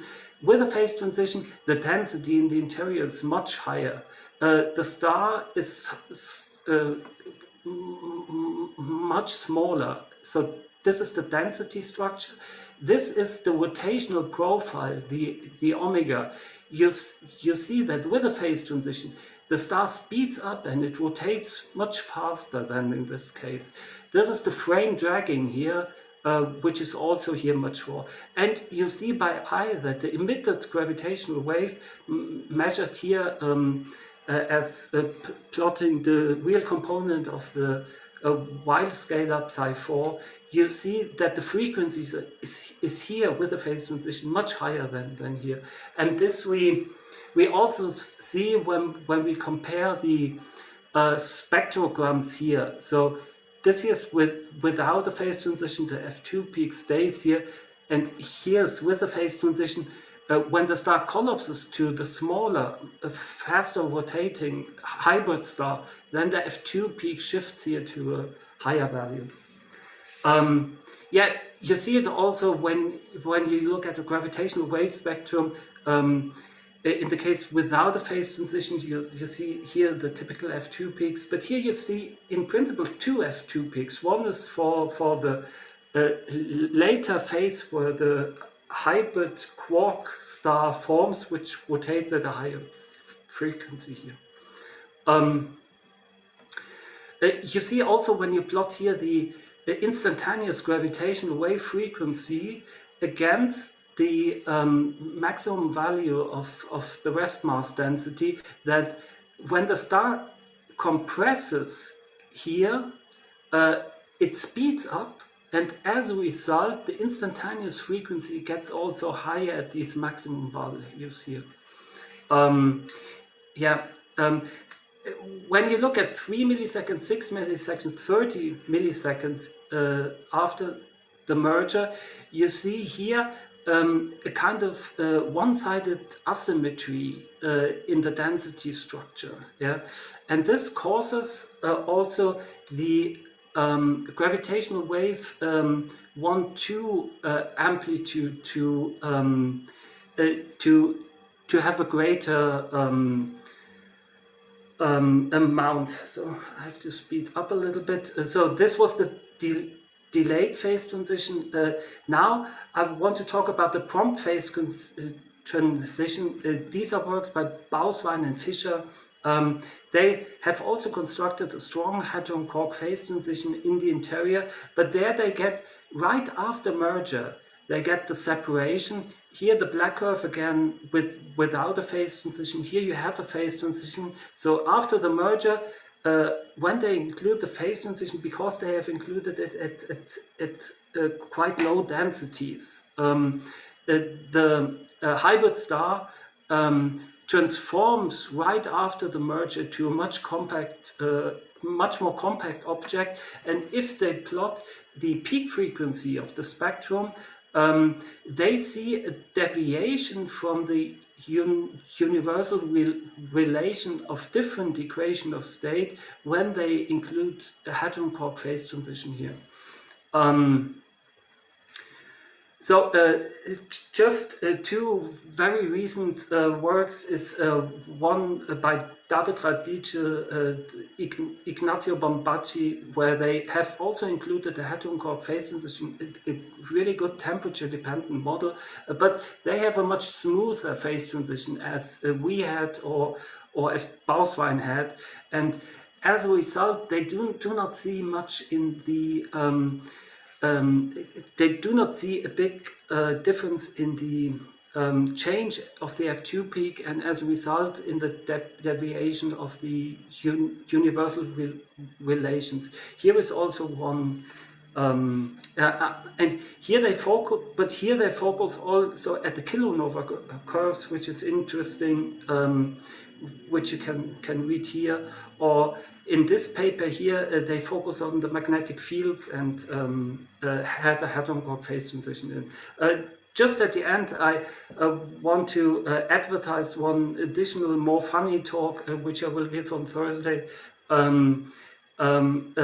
about the different phases of a Neutron star merger event. You can see it as different dances. Okay, thanks a lot. Okay, thank you very much for this talk. Are there any questions anybody would like to raise?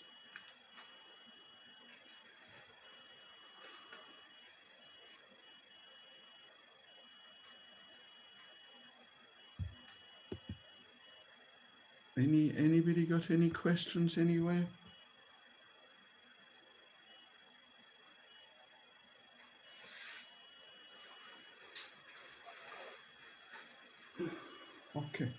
Okay, well, if not, thank you very much for the talk. Okay, thank you. Clap again for everybody, and let's proceed to the next talk. The next talk is Dynamics of Quadratic Gravity and Spherical Symmetry by Hyun Lim. Okay. Yeah, we can hear you. Okay, please proceed. Okay, can you see the screen too? Yes, you can see the screen and hear you. Okay. Okay, thanks very much, everyone.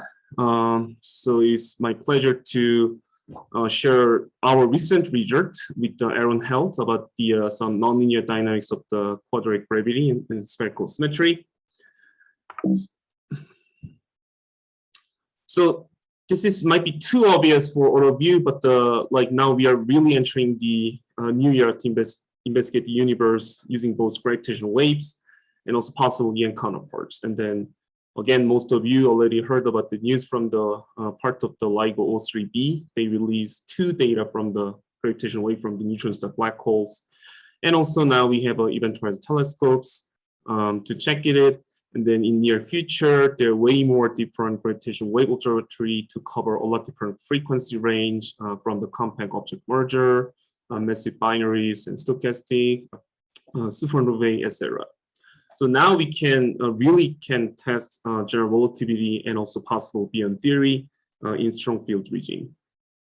Then question became like, why we need to test general relativity? Like GR is successful, but as you know that this is incomplete because it can't have a naive mixture of the quantum and classical way. General relativity again is not renormalizable, and as we know that if we adding some quantum mechanical effects, then we see the new physics. Most famous one is of course the black hole information paradox problem. Then we always have natural questions that does we have any alternative or extension to the GR? So then also we want to test it and how we can perform the test. We do the same as usual. We ask nature. So right now, a lot of tests have been done in the weak field precision test. And then lots of the theories are approximately equal to the GR. So we need to explore a strong field, which implies that we have a strong curvature, highly nonlinear, and then full dynamic regime. So now we can perform this precision test of the GR in strong field regime using gravitational waves. So we want having some study about a black hole dynamics with different theory, of course, including the binary black hole mergers. So particular theory in this work we are choosing is the quadratic gravity or high order curvature gravity. So action for quadratic gravity looks like this. So the first term is the usual Einstein-Hilbert action term. Then we can have additional high orders quadratic terms. That's where the name quadratic gravity came, like this. And then this alpha and beta is the coupling parameter. And then the previously in linear theory, Stell shows that this theory is perturbatively renormalizable, and then it drives the massive scalar mode and also massive spin2 mode related with this mass parameter M0 and M2.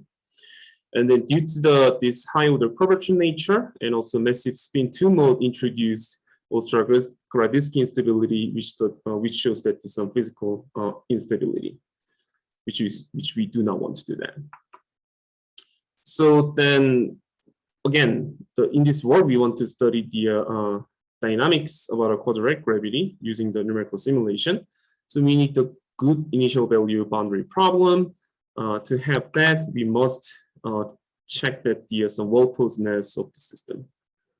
So this is somewhat the review. Probably most of you know about this, but I will just quickly introduce again what well-posedness means. It was proposed by Aramat back in 1902. Some problem is well-posed if and only if the solution exists and solution is unique and solution depends on the continuous in the initial and boundary data. And then why this well-posedness is important? There's some simple example. Consider this type of look like a wave equation type of the PDE with this boundary. We have this type of the initial condition and also boundary condition looks like that. And we can solve it analytically. So solution looks like this. So which means once we go to the n goes to infinity, then initial data goes to 0. And also, of course, the solution goes to 0. So this is the example of the well-posed system.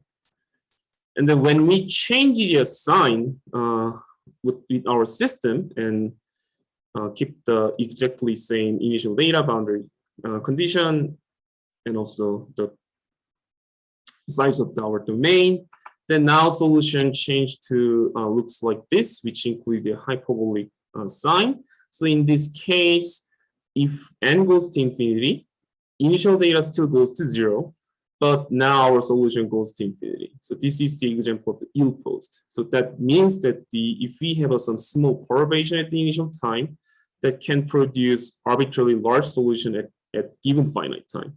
So if we don't have a well-posed system, or say if we have an ill-posed system, then our numerical simulation might not give a correct answer or even just blow up. So to investigate this well-posed initial value problem in quadratic gravity, back in 1983, Knox found the well-posed initial value problem in quadratic gravity, even overcome the Ostrogorsky instability problem. The base idea is that the found the second-order quasi-linear hyperbolic system, which looks like this. So U is the our solution state vector, and F is the easy to say the right-hand side that combining with the U and its first derivative.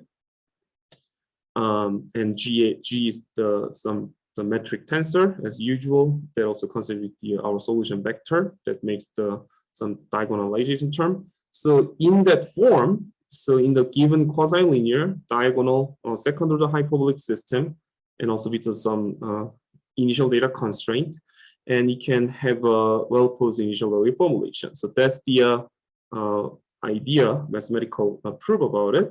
So we can derive the equation of the motion from quadratic gravity. It looks like this. So GAB is the usual Einstein tensor, and TAB energy momentum tensor. But if we consider the just black hole cases, this goes to 0. And then EAB quadratic order counterpart, and that looks like this. And then as you can see that there's some issue, the Dahlem version of the Ricci scalar and tensor, and then derivative of the Ricci scalar that has the fourth order derivative. So we introduce the traceless part, Ricci tensor, something like that. So we can reduce our previous set of the equation into this set of the equation. But this is technically, again, the usual Einstein's equation. And we have an evolution equation for the Ricci scalar and also Ricci tensor. And then we employ the generalized harmonic coordinate system like this. And then in the work from the Knox, and he just imposed the harmonic coordinate, which is FA goes to 0. Then we can rewrite down our set of the equation in this way. I'm not going to write down whole the term. And then as you can see, again, this is just Einstein's equations, Ricci scalar equation, and then Ricci tensor equation. But still, we have like a double derivative of the R and double derivative of the G. That still makes them not going to make the quasi-linear diagonal form. So to make that, we introduce additional variable. Then every equation, the last equation, which is like this. So include the metric equation, which is scalar equation, and decompose Ricci tensor equation. Now these are from the well-posed evolution equation. So then now in our work, since this is a full 3+1, we want to study some more simpler system. Even the spherical symmetry still can talk a lot of interesting physics. So we would like to reduce the spherical symmetry, but the basic issue about some choosing coordinate, which is the spherical symmetry, is explicit. That is impossible to maintain the harmonic gauge condition, which is the core idea to make the set of the quadratic equation is the well-posed form. So to do that, we remaining in the Cartesian coordinate, and we apply the so-called cartoon method. So basic idea is cartoon method. We find that this associated killing vector for the spherical symmetry, we can rewrite down in terms of the this form. And notice that this partial x and y, this is a basis one form. And then we have this symmetric relations between the spherical coordinate and also the Cartesian coordinate, and also using this cartoon method, and we can also apply the usual coordinate transformation for the tensors. So we can now reduce with the maintained harmonic gauge this spherical coordinate to the Cartesian coordinate. So apply that. Then we can now have a set of equations that looks like this. And then U is the solution vector, and V also solution vector. We just like these things because the V has the secondary time in U. And then we also wanted to remove all these second derivative dependencies. Then we introduced the additional auxiliary variable to make the quasi-linear first order form, like what we did or NOAX did in the 4D cases. That looks like that. Then again, I'm not going to write down the whole term that contain a lot of complicated expression. Then finally, we have all this set of the equation that has the first order form and contain with the u and v and its time derivative as the separate variables. So using this set up the equation, now we want to study some numerical evolution about it. And then all this explicit symbol expression were obtained by using the Mathematica with the exact. You can find it at this link. And then other numerical technique is pretty standard. We apply the fourth order finite differences for the spatial derivative and fourth order Runge-Kutta method to evolve in time. We perform every simulation in the unigrid, and then since the rich flat solutions are still analytic solution for the quadratic gravity for testing, we using flat space-time and then Schwarzschild black hole as the initial data, and then I will show the our result, and then we adding this random noise because that shows that the this random noise makes any growth mode during the simulation. Then how we can check our simulation satisfying that. I didn't mention that the constraint due to the interest of time. We monitor the constraint evolution, both flat and Schwarzschild black hole with the random noise. So this is result with the flat space time. And then we varying the different initial random noise. And then that's just scale by factor of 10 to easy to see that. And as you can see, we monitor the Hamiltonian constraint, and constraint violation is decreasing and then remaining a very small value, which shows that we have this stable evolution in flex space-time. And then we perform the similar tests with the Schwarzschild black hole. And again, we bring the random noise. There are some little bump in the middle, but it also goes to the going down for this all 6 different tests. So Schwarzschild black hole, we confirmed that we saw that the stable dynamics in Schwarzschild black hole.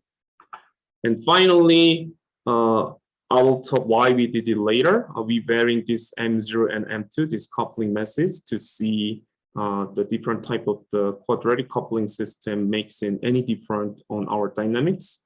And again, we monitoring the constraint. Tendencies, they are pretty much same. Like the constraint violation is decreasing over the old time. So then there are interesting article back in 2017, Lu and then team at Imperial College, George Stells. And then their claims that in their linearized analysis, they found some unstable branch of the Schwarzschild black hole. What that means that in the quadratic gravity, we have a massive spin zeros, spin 2 mode of additional mode about it. So based on this mass coupling range, at certain point, this is about a 0.432, they have the unstable behavior in the linearized theory. So we want to check that this is the how we can confirm this case is our fully nonlinear dynamics. So this is our really preliminary result. We are still working on it and hopefully get some more interesting result during the summer. So this is the metric component. We actually monitoring the absolute value for the M2 squared to 0.5, which is about little above of that unstable branch from the linearized theory port, and this is the radial direction. That this is the time evolution. We only ran up to only like 150 m, which is not supposed wrong. And to see any spike mode, we can see for this metric component, and also this is the Ricci component.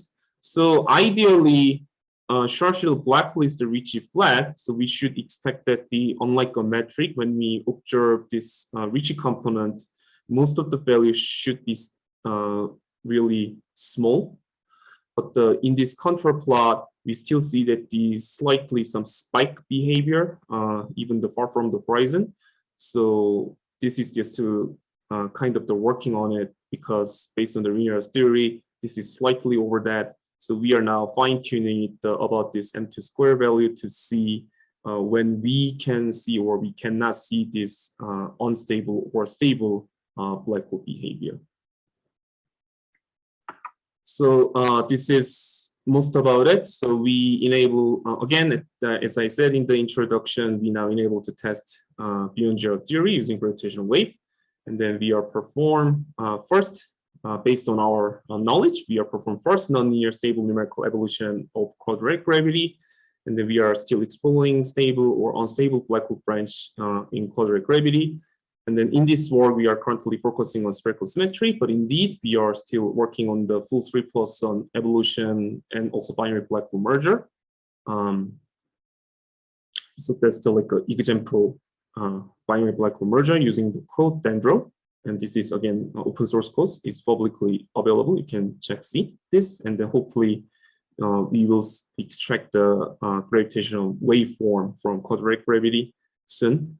And then if you're interesting, please check our paper for more details. So thank you. Okay. Okay, thank you very much. All right, does anybody have any questions?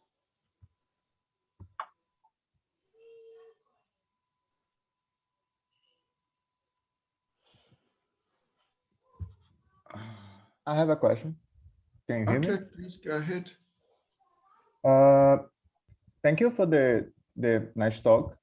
Do you think it is possible to do a similar analysis to the Palatine version of the quadratic gravity, which consider the metric tensor and the affine connection as two independent fields? Yeah, that's interesting. I mean, even in the talk, we are confirmed that we have some well pros for the 3+1, but the reason is we studying the spherical symmetry back in the time. Now we have some better understanding, like full 3+1 cases in certain way. The Noak's paper did it.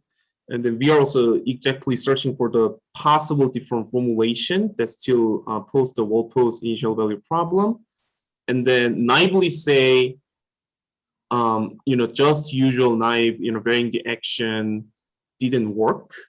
But we also pretty confident that in the different formulation, maybe Palatine action form might have the well-posed initial value problem. So that's the one thing to check in our 3+1 cases to see using that well-posed analysis.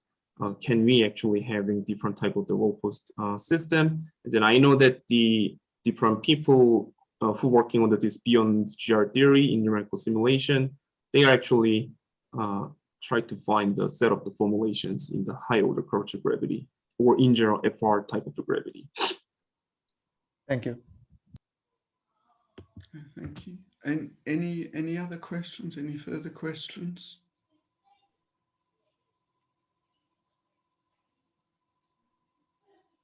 Okay, well, let's thank the speaker again.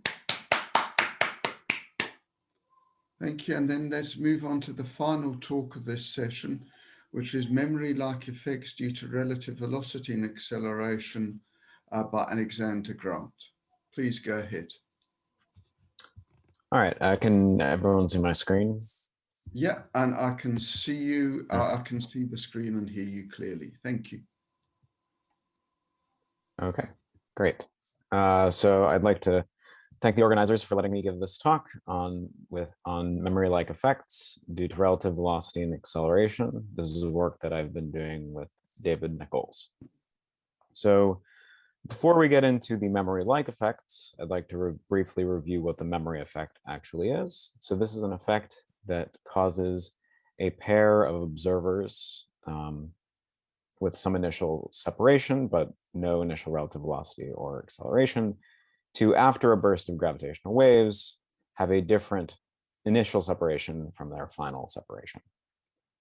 Now, there are usually two types of contributions to this memory effect that are discussed, the so-called linear and the nonlinear memory contributions. The linear memory effect is typically thought of in terms of changes in the properties of the source, like the quadrupole moment. And the nonlinear memory effect is related to a nonlinear effect due to the flux of radiation. Now, the usual gravitational wave memory effect is concerned with co-moving non-accelerating observers, and the point of this talk is to discuss what happens in the case where you have initial relative velocity or acceleration. In these more general situations, you have this observable that we call curve deviation. So the addition of initial relative velocity doesn't significantly complicate the analysis too much, but relative acceleration changes the types of equations that you're solving. It's no longer the geodesic equation. It's essentially the geodesic deviation equation with a source term here. And one important thing to note about this source term is that it means that even in flat space, the solutions to this equation are non-zero and non-trivial due to this source that would be, say, present.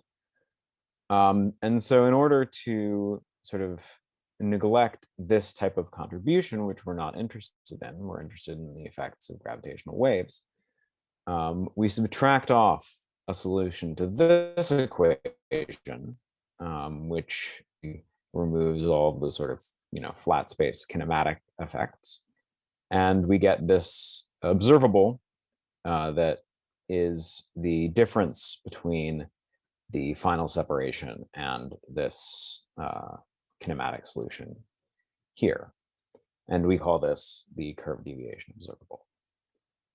Now, the curve deviation observable is most easily understood in terms of sort of its dependence on the initial data for this problem. So to linear order, this problem is characterized by an initial separation, an initial relative velocity, and also initial accelerations and higher derivatives thereof. And the dependence on each of these quantities are things that we call delta k for separation, delta h for initial relative velocity, and then a whole family of delta alphas. Now, delta k is gives you the usual displacement memory that is often discussed, which I mentioned earlier. The delta h, which talks about the dependence of final separation on initial relative velocity, is the so-called subleading displacement memory, and it's related to two types of memory effect discussed in the field called the center of mass memory and the spin memory. But this delta alpha here that shows up is actually a completely different type of observable. Now, these observables can be computed for an arbitrary spacetime, essentially assuming that the Riemann tensor is small, that curvature is weak, which is typically true far from the source. You can expand in the Riemann tensor. And in this context, these quantities are related to integrals of the Riemann tensor along the world line, specifically delta k. The usual memory effect is related to 2 time integrals. Delta h can be understood in terms of effectively 3 time integrals. And these new delta alpha terms that are about relative acceleration involve even higher higher integrals of the Riemann tensor. And the general idea is that if this observable is concerned with the dependence on the initial data that has a bunch of derivatives, it will have correspondingly a large number of integrals of Riemann in the solution. So that's the general setup. Specifically in this talk, we'll be doing this entirely in Bondi coordinates. And the key things to keep in mind about Bondi coordinates come about in the expansion of the metric in 1/r. There are certain components or pieces of this expansion that have physical significance, namely or physical interpretations, namely the mass aspect m, the angular momentum aspect n, the shear c here, which is which can be thought of as the gravitational waveform, and there are these sort of subleading quantities which we call E, that are sort of kind of like a subleading type of shear. One thing to note is that whereas the shear and its derivative, the news, are related to the radiation, and in fact, the news indicates the presence of radiation in these systems, the mass aspect, angular momentum aspect, and these quantities E are all aspects of the source itself. So in this context, you can compute what these various observables are for a specific set of appropriate asymptotic observers. And you find the relatively simple result that all of these observables can be understood in terms of the following quantities. These script n's with subscripts that indicate so-called moments of the news, integrals of the news in retarded time multiplied by some factor of retarded time. And you can also think of these as, the 0th moment is a single integral of the news. The first moment can be understood as a 2 integrals of the news, etc. So this is a very nice way of writing out these observables, because it really shows how they're all related to these moments of the news. And once you understand these moments of the news, you understand everything that you would want to know about these particular observables. So I seem to be halfway through my talk, and I seem to be done, right? Because if you have some waveform, you can easily compute these moments. Right, if given a waveform, you can take a derivative that gives you the news, and then integrate, and that will give you these moments, and that tells you these observables. But unfortunately, we do not have sort of full waveforms for the types of systems that we'd be interested in. Namely, for example, a post-Newtonian waveform is only valid up to some order in V over C. A numerical waveform, and these moments might be higher post-Newtonian effects. And numerical waveforms, as mentioned earlier, currently are done by extrapolating signals at a finite radius off to infinity. And that introduces issues that actually result in these moments being incorrect. That is sort of a well-known issue with these numerical waveforms. And it is hoped that Cauchy characteristic extraction will fix this problem. But before then, the moments that we've computed, especially from, say, a surrogate model that so far does not include Cauchy characteristic extraction waveforms, these moments that are just simply computed from the waveform are going to be inaccurate. But fortunately, there exist relationships that involve these moments and other properties of the system that can provide sort of a consistency check, allow you to first know that the waveforms, or that the moments that you've computed directly are inaccurate, and second, create approximate expressions for these moments that attempt to correct for this inaccuracy. So how is this done? So first, I'll review the case of the 0th moment, so the usual memory effect, essentially. And the idea here is that the evolution equation for the mass aspect comes in 2 terms, one that is linear in the news, and one that is quadratic in the news. And this quadratic piece we will call F, for flux.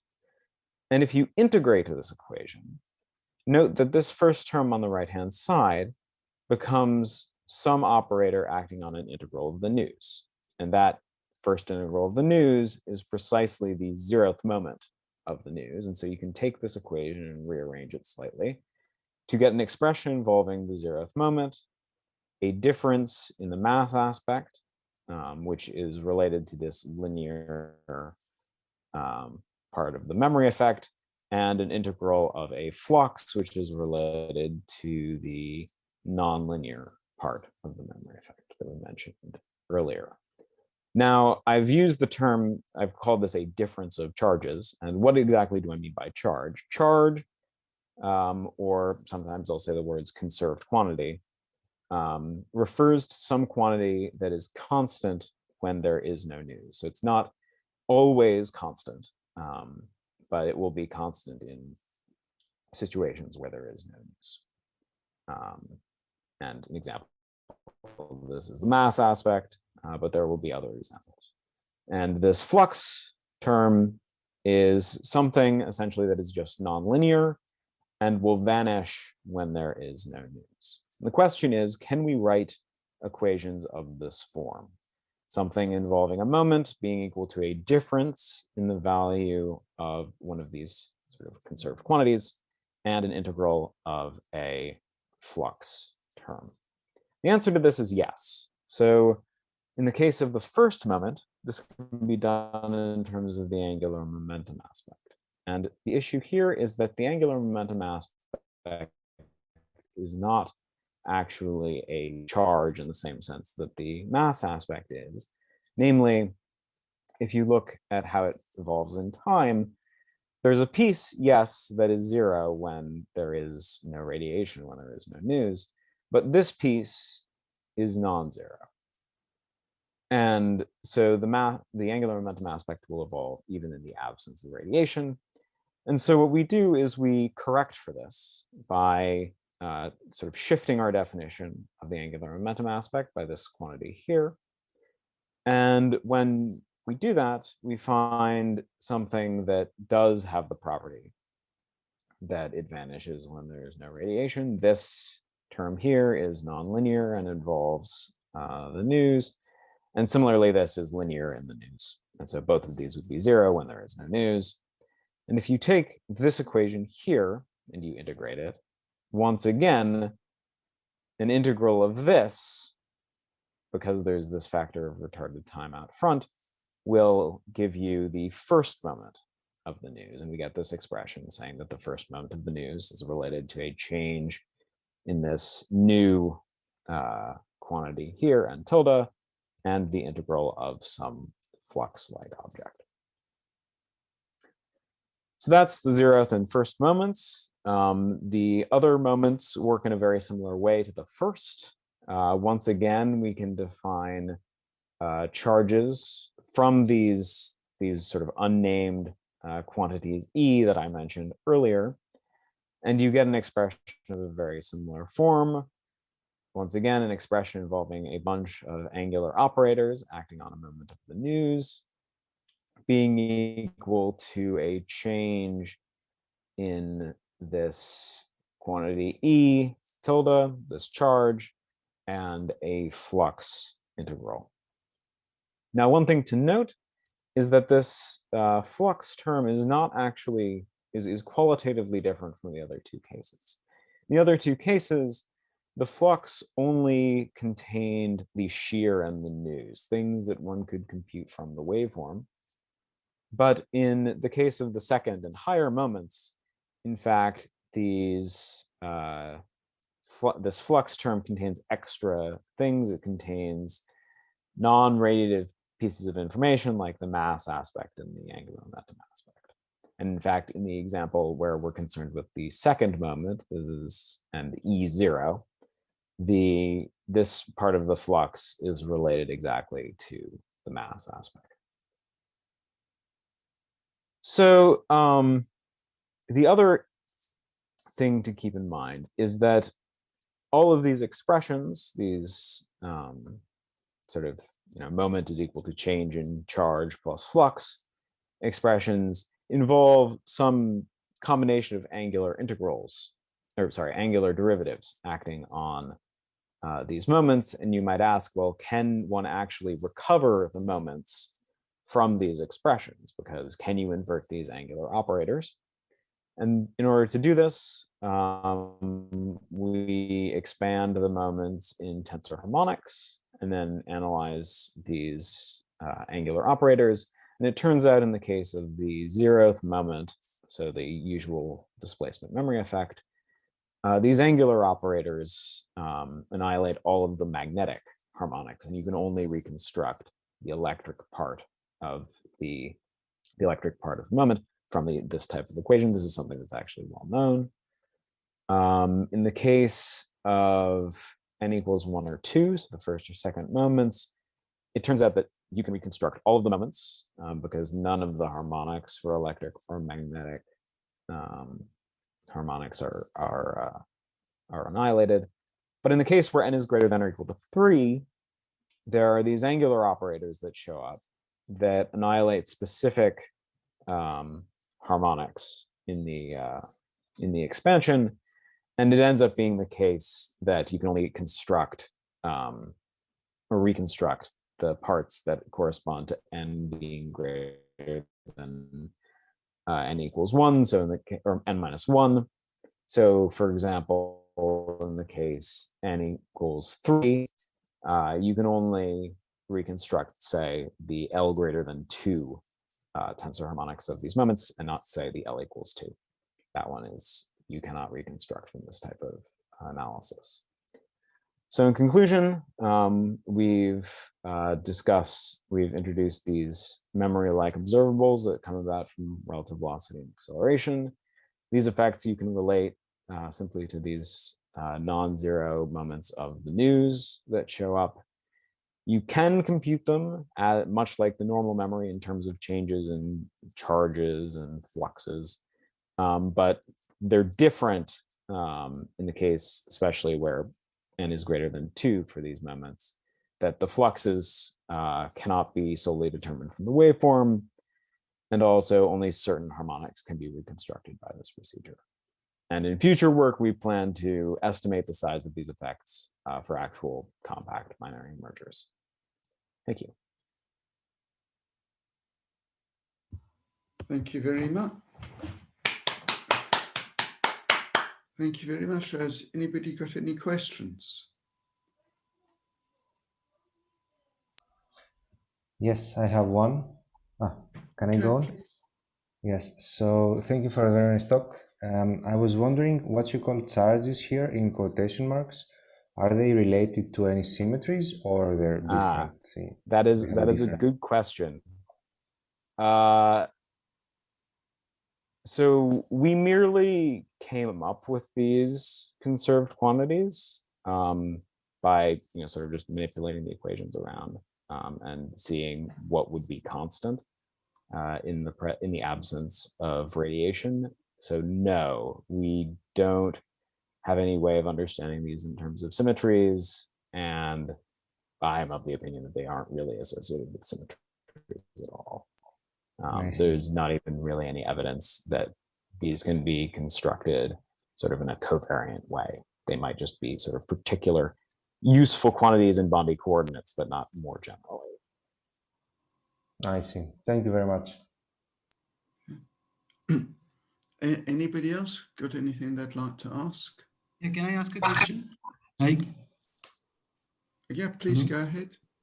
Yeah. So hi. So nice talk. So the analysis that you did, you had a background which is a flat space-time, right? So can you generalize to non-curved, curved space-times? That is a very good question. So no, we didn't actually do that. While what I said sounded like that is what we did.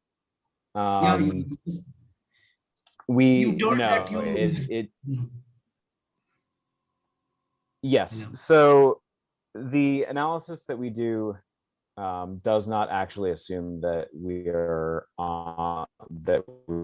perturbing off of some flat background.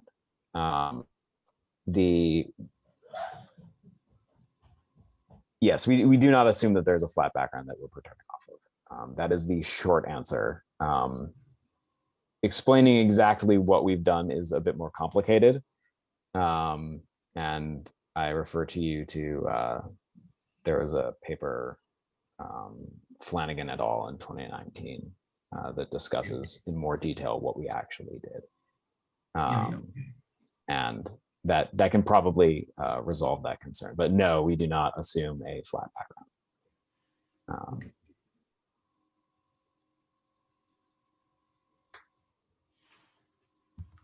Okay. Okay. Anybody else got any other questions? Hi, I have a question. So can you please go to your slide of this evolution of mass aspect, del U M? Yep.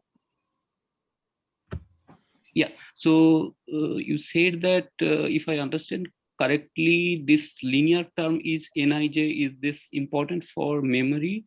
Because if you just integrate this over a two sphere, then we in general neglect this term, right? And the mass loss is related to only Nij part, quadratic part. Yes. So if you integrated this, yeah, sorry, go ahead. Yes. So, so my question is that this linear term in Nij, is this important for memory? Or yes. So in fact, it gives the entire memory, because yes, if you were to take this equation and integrated this over the sphere, then yes, this term would drop out. And then how can you physically interpret it? Because so if I integrate it, well, so the thing is that you, yeah, please go ahead. You shouldn't integrate this over S2.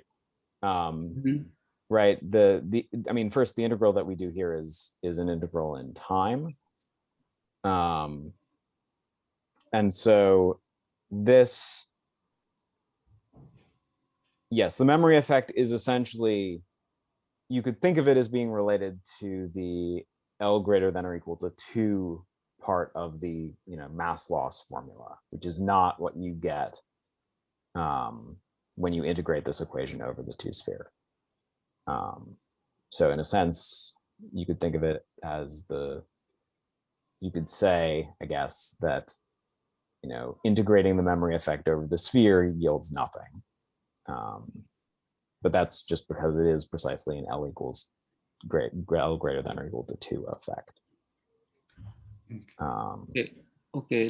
Then your statement is that mass loss formula will be affected by memory for L greater than 2, right? Yes, I guess that is a statement I could make. I would say rather that, I mean, when you're concerned with L greater than or equal to 2, it's not really mass anymore. Yes, exactly. Right? This M here is the mass aspect. Yes, M is the mass aspect, but when you just compute the flux, you integrate it over S2, right? And you relate that mass loss is flux. Right. If you're concerned with if you're concerned with the mass itself, then yes, you would integrate it over the sphere. If you're interested in sort of the so-called supermomentum, then you would multiply by some spherical harmonic and then integrate. And that gives conserved quantities that are conjugate to the super translations. And those are directly related to, I mean, those are related to the memory. That is another way of understanding memory effect. But in the case of time translations, which is what gives you the mass or momentum, those are not associated with the memory effect in this way. Okay, thanks. Okay. All right. Anybody else? This was okay. Well, if not, let's thank our speaker again. And this brings us to the end of our session. But if anybody's got any questions they'd like to ask, or general issues they'd like to discuss, or questions you've thought about to ask one of the earlier speakers, now's the time to do so.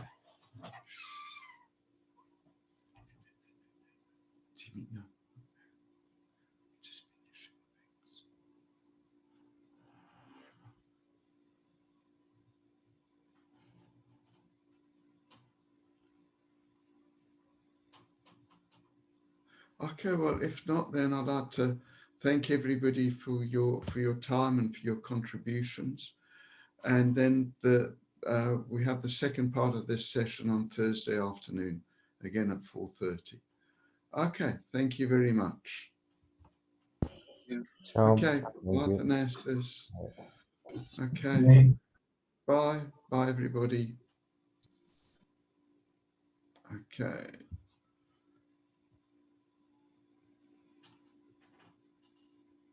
Okay, bye, everybody. Okay.